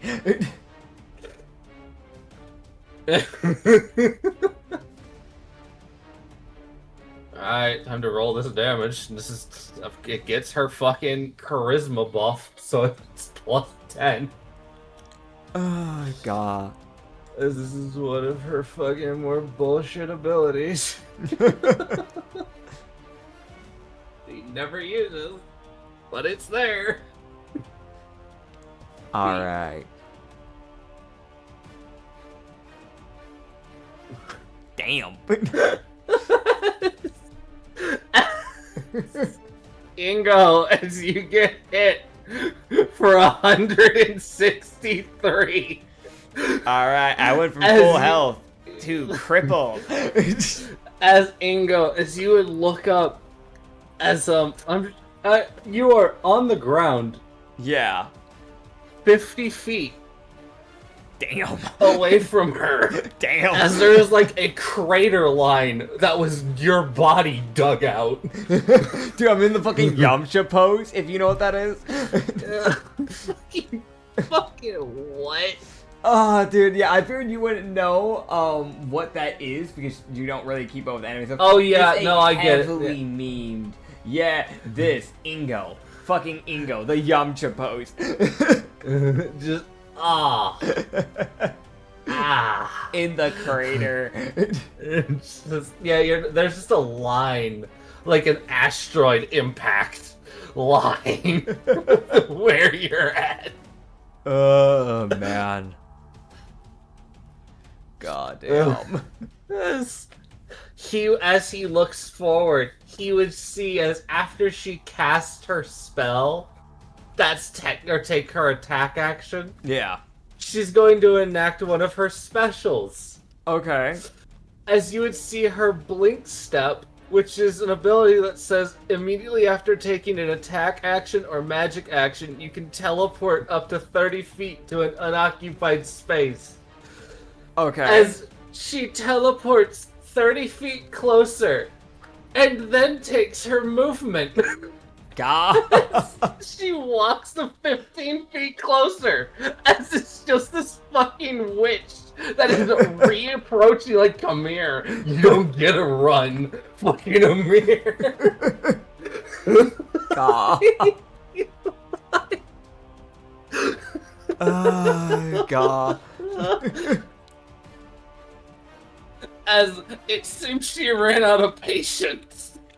Just a little, just a little. You attacked her house, now it's personal. Yeah. She... Anya fucking served the shithead right. It does. It very much does. Oh, man. Alright. Is there anything else she's doing? No, unfortunately. The fucking moon comes down from the sky. That might. Oh, God. Alright. First of all, he is going to use... How much of his stuff takes to get up from prone? It takes... I think it's supposed to take half your movement. Okay, so... Right, and because I stopped moving... I would be back down to, I think... Unwillingly. No, it wasn't the... Okay, no, the movement came from the other thing. My AC went down by 4 now because of that. So I'm back down to 25 now. Yeah. Mm-hmm. What's giving you that +1? The +1 is from the fire trail thing. Oh, okay. Yeah, That's the concentration. I do need to roll the concentration, actually. Yeah, never mind. He loses it. Okay. What about the firestorm? Is the firestorm still going? That's still going. You somehow kept concentration on that. Ah. So that thing's still raining down the sky. If they're like in that sphere, then she would take more damage from that again at the beginning of this turn. But okay, then you can roll that damage because she's technically like, you guys are like technically like around her house. Okay. Cool. Cool. Let me. Boop. Alright, so he's back down to 24. She'll take 60-12 fire damage at the beginning of his turn as he gets up. As a few daggers come raining down, she can roll dex save. She'll either take 37 or it'll be halved. Up to you. And that force field, that AC from that force field is going to go down by 2 again. Okay.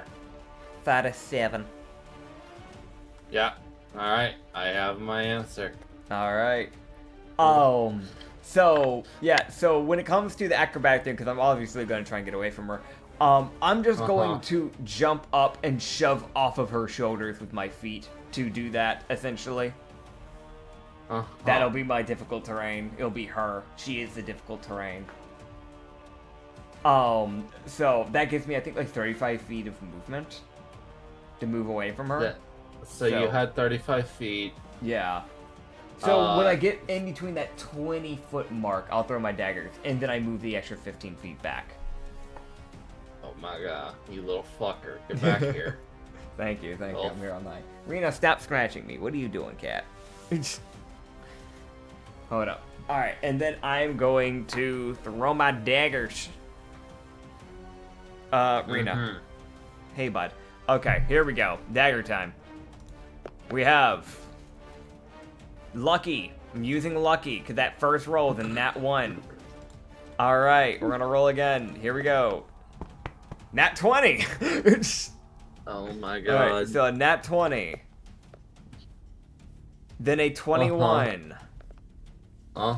Then a 37. And then a Okay. 34. Those are the fires. Then the returnings, just normal ones. Okay. A 33. Okay. A 27. A 37. And a 23. Okay, so 5 of them hit. Because Okay. their AC is now 33 because of the fire reduction. Nice. So that first bit of damage is the crit one. Is 16. That can be doubled. And then 3d10 fire. Which is an additional 20 doubled. So that would make it into 40. Okay, so which ones were the ones that hit besides that one? It was 33. So that was one more fire. And then the rest were the returnings. And you said 5 in total hit? Yeah. Okay. So I'm gonna roll the piercings. That's 18, 16, 19, and 18. And then one extra burst of 3d10 fire damage. Oh, misclicked. I put 4 instead of 3. There we go. Okay. And then an additional 9 fire damage. And he is going to use a trick dice to attempt and to precision attack. When you make a weapon attack roll, you can expend a die. Okay, never mind. When you attack, let's see, when you spend a trick die, you can add the total to the damage. So I'd like, yeah. I'm going to use winging attack. So she can roll me a strength save on DC 24. On a failure, she'll be knocked prone, and she will be taking the extra trick die damage in the process. That's an extra D10. Boink. She'll take 8 more piercing damage.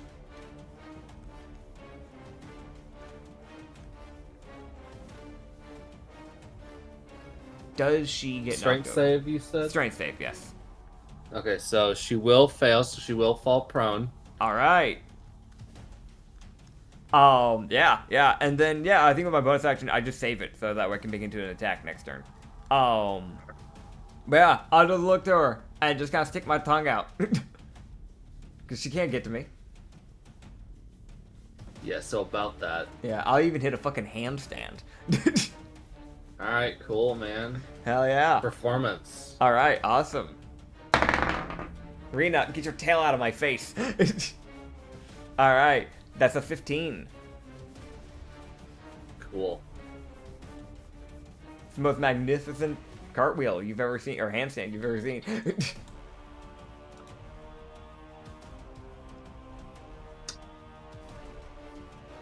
Strength save. Damn. Okay. 15. You got a dirty 15? Yeah, I passed with flying colors, right? Yeah, no, your ass feels like it weighs 400 pounds. You fall on the ground. What the fuck? Okay. So if I'm on a You're handstand, prone? I probably fall onto my back, probably? Yeah. Yeah. You'd realize the rest of you can move just fine. It's just your ass. Okay.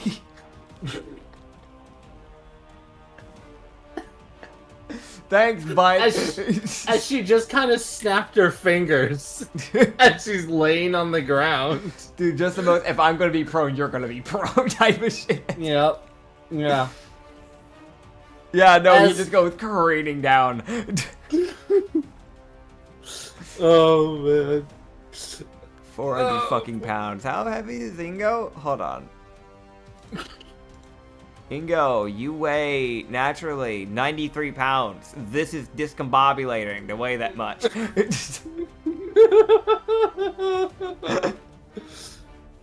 Oh, man. God. Okay. Okay, I gotta roll to see what she does. She gets up. Yeah. You would see her sit there and like flick through her book as she just looks at you as the prone target. Okay, hey, bud. She just go, oh, what would be the most fitting? Ingo's definitely trying to get up, like, during all this.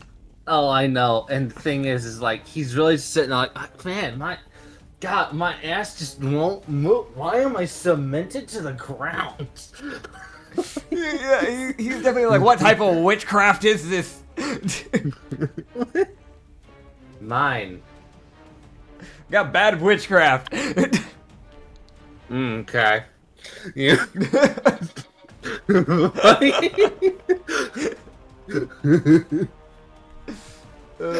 God. You would see as she would like open her arms in this like half circle in front of her as this rune starts to build in front of her.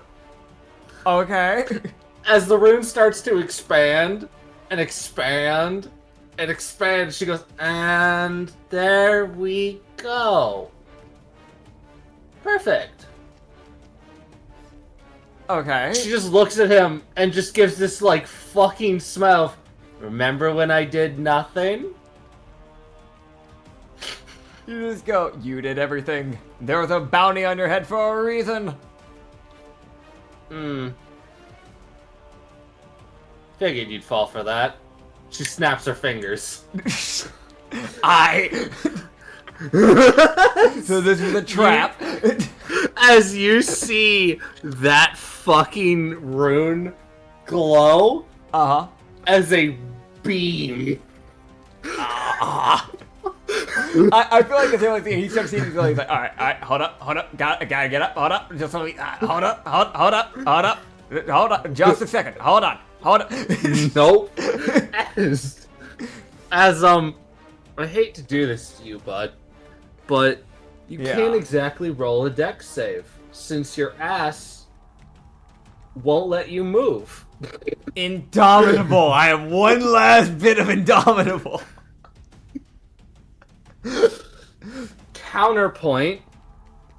For the strength save.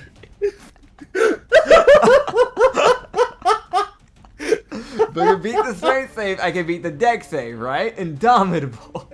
Yeah, indomitable. Go ahead and give me an indomitable roll for that little strength save, bud. Sure, you can certainly try. Lucky.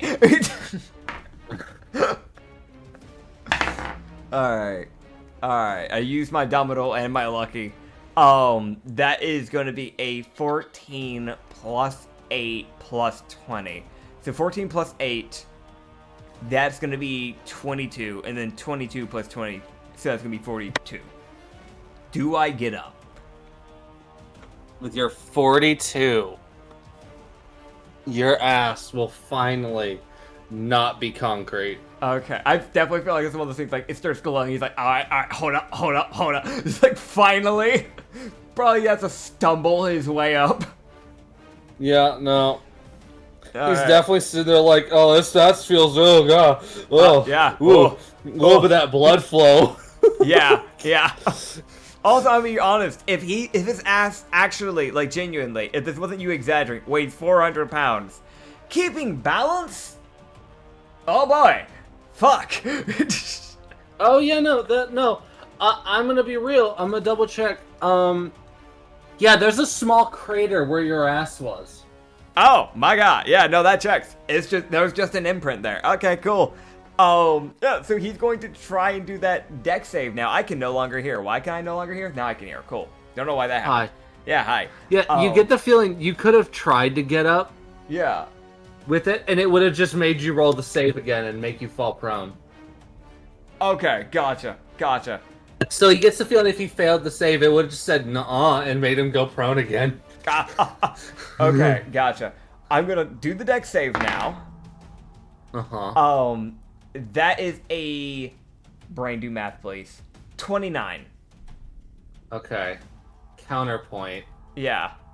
As she uses her special, defined fate.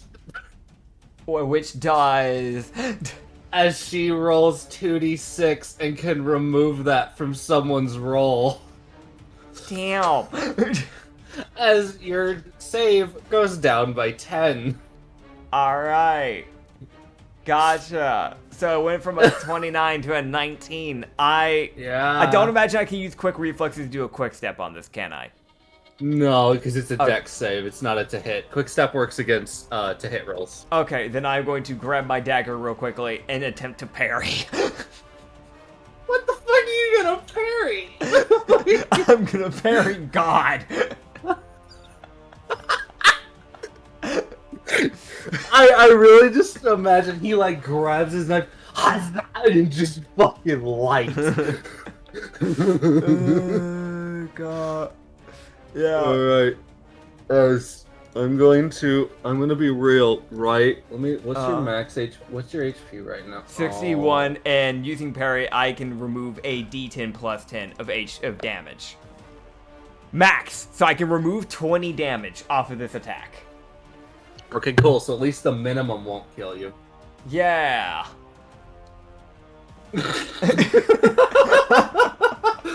No, I can really say for that. Yeah. Yeah. This attack has a plus 50 to its damage. It doesn't roll as many die as their other attack. And I'm just I'm gonna guess the ring of spell storing that I have will not suck up the spell.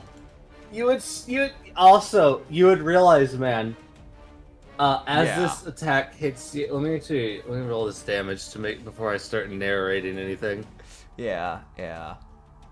All right, so that is 79 damage. 79. Okay, yeah. So I'm actually no, that is not 79. 149. So you take 120 damage. 129 damage. Okay, yeah. So I'm going down. I'm going into death saves. You would feel, Ingo, when this beam hits you. Yeah. That little talisman you wear, more for show than actually anything useful. Yeah. You would feel that talisman try and stop whatever this beam is doing. Yeah. And it just gets eviscerated. It tried, man. I had 3 of those things.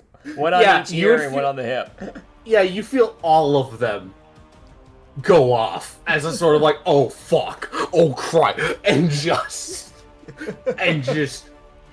dust. Oh man, fair enough.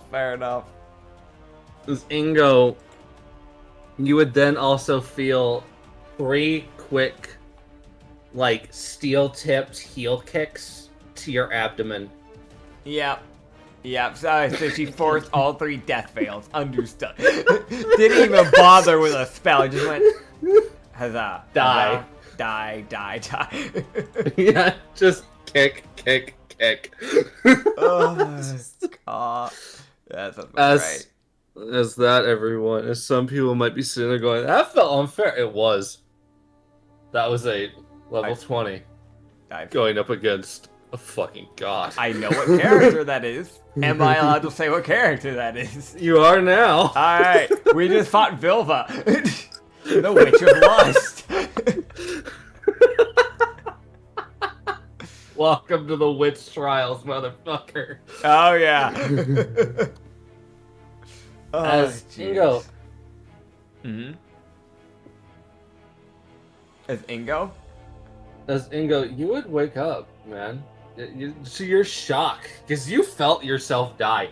You felt your soul starting to go to Kal-Il, the goddess of death. Yeah. And then it's almost like someone grabbed your soul by the throat and said, you think you can get away? Let me leave. Nope. As your soul is forced back into your body. Goddamn.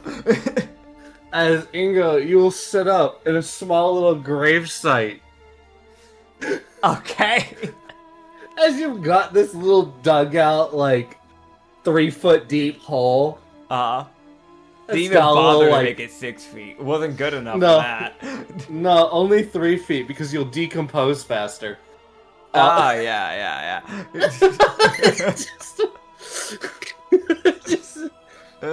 God. As you're in this like 3 by like 6 foot hole. Okay. 3 feet deep, like 2 feet wide, like 6 foot long hole that you are just in, as all your equipment is gone, and you'd realize, you don't feel as strong. Damn. I. As he realizes, he feels like a bit like hollow, as if his soul is also gone. Okay. As he wakes up, no longer a fighter, and a warlock. What the hell? As he would also realize, oh, I have magic. I didn't get to pick my magic. What's my magic? I don't know what my magic is. Oh boy. I would have mentioned. I'm looking. So, for those who don't know, this is something that's been lightly planned out. Yeah. To push the plot. I'm saying this for a reason. We had 2 sheets, a level 1 and a level 20. Level 20, 5'2" in height. May I remind you? She fucking shrunk him because it's written 5 foot. Fucking men. What the hell? Yep. I don't remember that being planned, but there you go. It's there apparently. I don't think it was Yeah. part of the plan. I think I'm fucked up. You know what? It is what it is. It is what it is. It now. is canon now. It's canon now. As Ingo, as you sit up, you'd realize you're on like the backyard of that fucking Cabin? that cabin. Yeah, you're still at the cabin. Was I at you least just given a coffin? No, you're just raw in the grave. What the hell, dude? My sweater is going to be like stained with brown because of this. Oh yeah, I want to mention your sweater is a mix of red. It's also tattered. Yeah, that checks. It's tattered. All your fucking shoes are tattered. Your fucking overalls are tattered. Like anything white you were wearing is a mix of brown and like perma stained red. Dude, I don't know from why. your blood. I don't know why, but with specifically his right shoe, I don't know why, but I just pictured specifically the big toe sticking out. Like there's a little hole for specifically the big toe. Yeah, you know what? That's canon now. Great. He can now stub his toe even with shoes. No. Oh god. Like how torn up is the overalls? Because that's not just covering like the top area with the sweater, but that's also covering. That is basically his pants. Not exactly a best thing to have tattered. I'm gonna be honest. Yeah, no, we're gonna. You know what? That's where we're gonna find that out. We're gonna give you a percentile die. Okay. We're gonna see what percentage of your clothing is left. God, I hope it's like 90% or something. Yeah, no, we're gonna see. Like a D10 or something. What's the durability? Look, you're about like an 85%. So your overalls aren't looking great. It's about at like 60 where the guards are gonna start looking at you like, hey, maybe get some better pants, fucker. You wanna pay for it, man? Yeah. So, also your money's gone. What the fuck? I was literally about to ask. I was gonna check my pockets. Yeah, no, your pockets are empty. Anything you had, gone. Damn. Yeah, you have nothing. Damn, my wand. My wand. Yeah, no, yeah, your wand that did fuck all. You would also discover that your. Mm-hmm. I'm blanking here for a second. Your shirt is at like 62% durability. I guess one of those things where like a good portion of the sleeves are torn up, and like it's mainly the back that's like ripped to shreds, probably because he was trying to like move out of the way. So a lot of it was probably more of his backside that got hit than the front. So yeah, like a lot of his like back can just be seen. There's like a massive fucking tear and hole. Yeah, there's like multiple, and also his shoes are like 73, so his big toe sticking out actually makes sense. Yeah. So, like, yeah, no, he'd realize, like, oh, my clothes are all fucked up. Where am I? Oh my god. Yeah. Yeah. I feel like he would see the cabin and just go, did she think I was dead? She thought I was dead. She underestimated. She thought I'll just get my stuff back. And then I'll kill her. She won't know what's coming. I'll just get my stuff back. So I'm going to try and stealth. And try and break into the cabin to try and find my stuff. Yeah, go ahead. Try. Alright. That is a 14 plus 4, so 18. He'd like walk up to the back door of the cabin. He'd Yeah. open it, and he's like, as far as he can tell, he is the stealthiest. Oh yeah. He's hearing the boards creak a bit more than they used to. Damn. When he's kind of getting the feeling like, oh, I'm not as light-footed as I used to be. What the fuck happened? Yeah, like he's nowhere near as fast either. Yeah, he's feeling a lot sluggish. Yeah. Yeah, as oh boy. He would see Velva sitting inside at like the dining room, at like her table, like her little dining room table. By the way, her cabin looks fucking pristine. You have no idea how long you were out. Yeah, yeah. Like, it doesn't even look like you did any fire rain on it. Oh god. Yeah, that sounds about right with Vilva, I'm gonna be honest. She'd look up, she'd be like, oh, you're up, finally. What is the nearest weapon? A stool. Alright, I grab a stool. Like it's a dagger. Dude, she goes, don't try it. She sees him look at the stool, look at her, think, look back at the stool, look back at her. You just go, what have you done? What have you done? I can feel there's a difference. What have you done? I've fixed you. Because Bullshit. you needed to be fixed. What do you mean? I was stronger, I was faster. I can feel sluggish. You are. I never was. Not till you.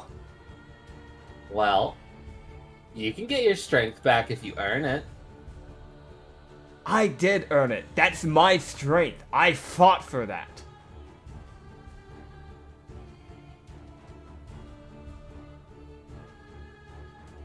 Well, that's too bad. You shouldn't have attacked me then.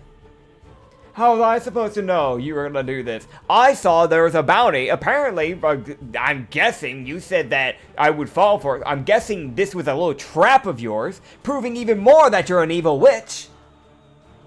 I mean, to some I'm evil, to others I'm good.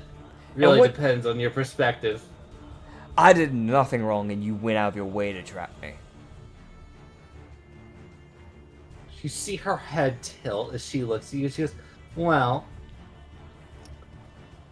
you're gonna go through my trials, or I can kill you again and again until you change your mind, because I'm going to let you know every time you die, you're going to wake up in that grave. And until I decide otherwise, your soul will never be free. Wisdom save. Alright, he is not gonna throw the stool.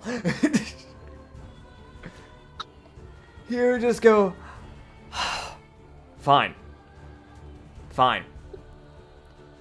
What are your quests or trials or whatever it is that you're having me doing? And he's doing air quotes when he's saying this. But he does put down the stool. Okay, she goes, alright, well, she would move her hand as you would see, like, a couple chairs slide out. She would slide up a chair across from her as she's sitting at, like, her little table.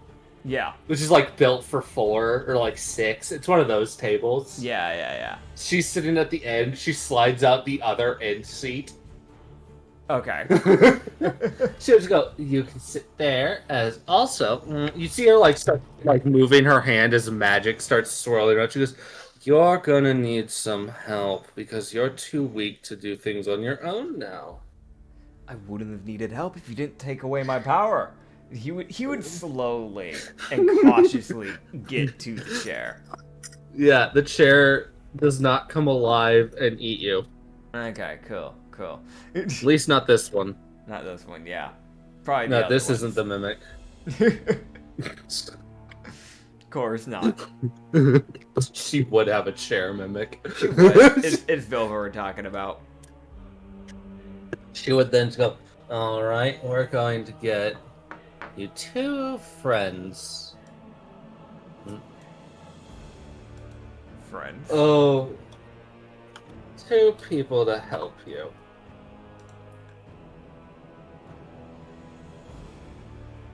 So I don't need you failing these quests, because that'd be not useful. I mean, I'm Ingo. Sunshine, after all. I don't fail. I'll do your quest. I can succeed. Okay. She would just go, great. As you would see her move her hand, as you would see a guy materialize just out of nothingness. Yeah. As his body is built out of arcana, as you'd see like his body appear as his body's appearing, clothing starts to form around him. Yeah. As he kind of just sits down, and you see him kind of open his coat, his hands, as he's looking at himself like, all right, I'm alive now, I guess. Oh, there's conscious thought. Hi. As she would spawn this guy, as she would go, this is Surid. He would just look to Shard and just go, guess we're working together. I'm Ingo. Surid, I guess. And she would, yes, you and this one. She would move her hand. She would just go, oh, come on. Here already. Now, while you're sending that, I'm going to let you know, Shard is what looks like to be a man, a white male. He has rose tattoos on his neck and black tattoos on the back of his neck. He has black hair that has red highlights kind of going throughout it. It's like short hair. It like stops around like the neck. Like it doesn't go very far down. But it's like messy enough and there's enough hair at least to where like it can still get in his eyes. He has a black choker with spikes on it, a black and red hoodie with a red eagle on the right side of it. So she's actually using modern fashion, which is interesting. A black undershirt underneath it, a chain necklace, and then a longer necklace that has like just a thread holding it together with some type of like metallic symbol like hanging off the edge of it, an emblem essentially. He has a black choker bracelet on his right arm with spikes on it, and then a bunch of red and silver rings. I'm guessing probably just torn up like pants, I'm guessing. Probably like the ones that have like the intentional torn like holes in the pants is what I'm kind of getting the vibes up with this type of guy. He also has eyeliner. He's a pretty boy. And he has piercings, multiple earrings on both ears, and what looks to be, I don't know what you actually call these piercings, but it's like the ones that go on your face. He has one like right underneath his right eye, which his eyes are red by the way. And then he has a lip piercing near the middle area, and the one on the very edge of the right side of his mouth. Yeah, as she would also spawn, essentially. Yep. Tenneth. Tenneth she looks, I'm be real, knowing Vilva, is this an Opalin? Yeah, he looks at her and goes, that's either a succubus or an Opalin. Yeah, she has demonic horns, elven ears, red eyes, black hair that goes almost down to her hip. Fairly straight hair though, compared to the other guys where his is more messy. Hers is a lot more straight. Kind of like a black dress where it covers the majority of her body, but it opens up near the cleavage area to basically making like a window slit, essentially, like going horizontally across that area, like the top area of the chest, essentially. It's mainly just a black, almost see-through-ish dress, but it has this like red decoration, like red flowers that go across the chest and down the sleeve area too. It's like a long sleeve. And she has like little earrings and succubus-like wings, essentially. So yeah. Tenneth and Shard. Yeah, he's not sure if Shured's a male Opalin, but he might be. To be honest, considering she's formed them, there's a good guess that if one was already a succubus or an Opalin, the other one might be of similar thing. I don't feel like it takes much intelligence to pick that up. Yeah. So, because but for people being like, what do you mean not much intelligence? I'm running with Ingo with a -1. So, like, that's why I'm like, I don't think I think he could still pick it up. I do feel like. Yeah. Yeah. He'd at least be able to guess, like, okay, Tenneth is probably a succubus at least. He might not fully guess Opalin, because he might he might know what an Opalin is. They're not as common as succubi or incubi. Yeah. He might know, but it's just not likely. Yeah. She would just spawn the two of them in. As she would go, you two are going to help Ingo and work with him. For him, technically. So go as he directs. And you'd see, like, Tenneth give, like, the cat nod that's, like, really fast. Just that really agreeable nodding, like, okay. Like, she just is all on board. She doesn't have a clue what's going on. No thoughts. And then you see Sora just give, like, a slow nod of, like, understood. After Velva finishes explaining everything. Like, you guys are gonna, like, do as Ingo directs. And, like, it's once she's done, he nods. Like, once, like, I understand. I want to mention, Ingo, in the back of his mind, when she starts forming these people into being, he just thinks, damn it, I lost my one shot to do a sneak attack on her. Because now he would be outnumbered. Yeah, man, you're definitely still not outclassed. Nah, man, like, his plan was to choke her out. That was the plan. Good luck. Oh, God. Yeah, you just go, right, okay, well, if you don't mind me asking, I do think this matters. Not saying I couldn't figure it out, you know, with my benevolence and everything.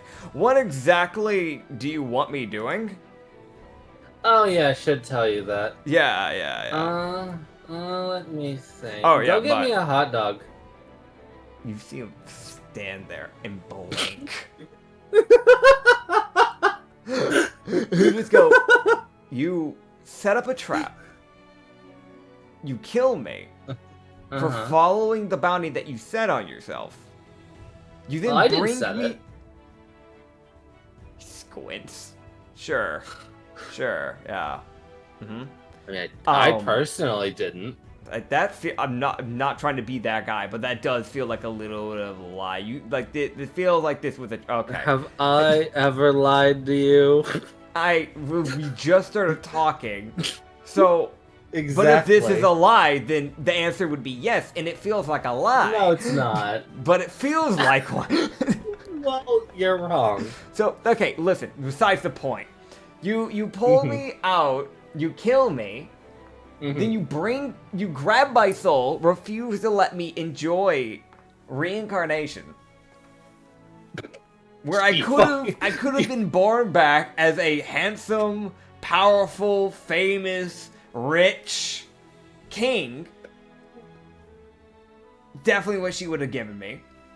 And you asked me to get you a hot dog. I want you to know, as you're doing this, Tenneth is just still nodding. Like, looking between the two. Like, she looks at whoever's talking. Yeah. Like, it is a full, she tilts her whole head, kind of rotates her body a bit. Yeah. Like, undivided attention. Like, she's having to rub all brain cells together to listen to this. He definitely, I feel like because she's nodding with him, he'll definitely, kind of, lean towards her, put his arm over her shoulder, and kind of put a little bit of weight on her, and just go, see, she gets it. You're lying. She even agrees. She even nodded her head and everything. Dude, I fucking love these two allies I'm deciding for. Oh, God. Meanwhile, Shured is just he's like giving both of you kind of side eyes. He's just sitting there like his head's not moving. He's just looking. He's just listening. God, dude. fucking great. It reminds me of the fucking angry cat side-eye gif that I see a lot. I don't know if you know what I'm talking about. But it's just like, it's this picture of this, like, it's this gif of, like, this cat, like, really up close on the cat. And the cat keeps trying to look for it, and then every now and then it just looks at the camera with this biggest, dirtiest side-eye. Oh, God. Like this one. It's like he's actively like trying to eat at the food bowl. They have like the camera of the food bowl. Like he's looking down at the food and then up at the camera. that really feels like him. That really. Just the cat. I'm listening. Oh my god, they're still talking. Yeah. He would just go. Also, So- how do you even expect me to find a hot dog when I don't even have money? You took my money. Go get money. It's Uh-huh. not that hard. If you're so great, I then am. just steal it. I watch. I can and I will. All right. All right. All right. Alright, let's Then go! go Let's go! steal from the noble. I'll show you! I'll bring the best fucking hot dog you'll ever see! He just storms out. Yeah, he'll storm You out. just see Sora just like push the chair back, stand up, give a bow, and then walk after you. Oh, God. As you see like Tenneth hop to her feet and follow, like her arms kind of bouncing as she walks. Oh, God. Yeah, that sounds about right. He'll look and just go, alright, cool, great. Do you know where the nearest town's at? You would just hear Sora. He would just go, "No, I don't. I don't even know where we are." Great, okay. Tenneth, buddy. How? Yeah, what's up? Yeah, how you doing? You doing good? Okay. Great. okay.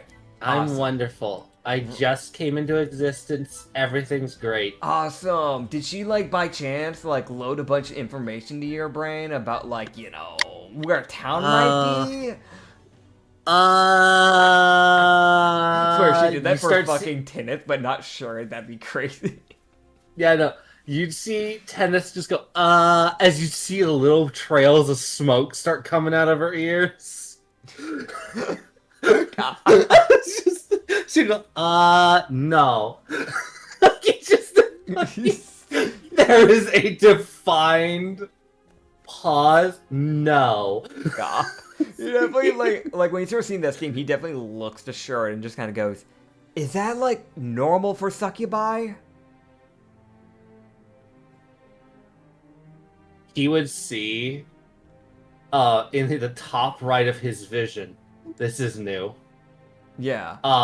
he would see Tenneth's name pop up, and then a little, like, effect next to it. Okay. As it says, respect, Tenneth, effect. He can't tell if that was an up or a down. Okay. So he's just like, did I see something? Like, it's just there. He can't Yeah. avoid the visual. It's just like, what the fuck? That's new. Oh, God. So, God. You just go, alright, well, okay, fine. It's fine. Thank you, Tenneth, for at least trying. Right. Okay. You know what? I came here anyways. I came here to deal with her and then all this stuff happened. It's fine. It's fine. I can get us a hot dog. Not a problem. Do I remember where the nearest town's at? So where's the hot dog, boss? I'm thinking. Just give me a second. I have to relocate myself because I did just come out of the grave. So I have to, you know how it is. Like, even no matter how powerful, how amazing, how wonderful of a person you might be, you still have to figure out where you're exactly located. History right now. check. Yeah. History check, bud. Alright. I actually rolled well. 15 minus 1, 14. Okay. He didn't go through this. He would remember the town that was in the ruins of the town of Venzor. Yeah. But a new town has spawned in, kind of just using the same name. Okay. So we'll head that way then. Yeah, it's about 2.5 days. He'd realize, like, oh, I have to. He would also just hear in the back of his mind, oh yeah, and make sure it's not cold. Okay, so update the two of you. I don't know if you got whatever that was in your head. Some type of like demonic screeching. But there was a voice of some sort that came into my head saying that we got to make sure the hot dog's not cold. So keep that in mind. You would see again that same visual of just Tenneth and Shred, and then the effect. What the hell? So he doesn't know what that is or what's happening. Agony. I know you know what it is. Yep. Oh, God. Alright, yeah, we will, I guess, start embarking on our way to Sensor to get a hot dog. As the witch trials begin. Oh my god, I had to write some shit down because I've had to write shit down because of making Tenneth and Shred sheets. Grand. Oh god, right. So it's a 2.5 day travel. So yeah, we can make it there. That shouldn't be a problem. Yeah, dude. It's easiest first quest you'll ever see. Oh yeah, dude. As we have progressed this campaign far faster than I expected. Oh yeah. I expected the bear to take longer than it did. It was surprisingly quick. I was like, it's gonna be weak to fire. It shouldn't be that bad. About that. Ingo was It's dead. A glass cannon. Now he's just glass. Now he's just glass. For those who don't know, I did not get to pick my spells. I have 10 HP as a level 1 warlock. I have spell-wise at my disposal by the DM's choosing. For cantrips, Vilva's Encouraging Hand and Vilva's Gentle Caress, which are both healing cantrips. And I have 1 pack slot, so I have 1 spell I can cast. And I have Sleep and Vilva's Charm. So I could charm someone or put them to sleep. I have no weapons. I have a +2 to my unarmed strikes, and I deal 1 bludgeoning damage when I hit. Huzzah! Oh my god. Oh god. Alright. Are we gonna keep going, or is this where we end off as we head on our journey to get a hot dog? We'll see if anything happens on the trip. Okay. You'll reach the town easy. Alright. We could keep going, but I'll say that's where we end off for today. Alright. Thank you, everybody, for watching the Witch Trial campaign. I'm really looking forward to this campaign. And, I will say, straight up, this is a very comedy-based campaign, in case you can't tell. We wanted to, or at least I wanted to be able to do, Acrid's here just for the goofs and laughs. That was his big thing that he wanted. But I wanted to make a character that was extremely problematic, for a reason. I don't like playing that, but I wanted to have a character just getting humbled. And that's what this campaign is really going to be. End goal, hopefully, is he's not the same as he starts off as. Hopefully a lot of character development for this character over time. And we will have, at the beginning of the next session, we will have a little, tag warning stuff, about things that you'll probably see in the future of this campaign. But I will give a straight up heads up if you want to continue watching this. Heads up, there will be probably some form of body horror in this campaign. There will be light joking we'll definitely be jokingly touching on the problems of racism and misogyny. And also, because of some of the systems we set up mechanically, we're also kind of lightly touching on, through humor, the problem with overly sexualized bodies, because people do that a lot with women on the internet, and there's a lot of problems that come with that, including when it comes to the realistic, actual possibilities of some of that shit. But it'll make a lot more sense in the next episode. I look forward to it. I think it should be fun. Everything will show in due time, but I'm going to start putting those tags down there so you guys have a heads up.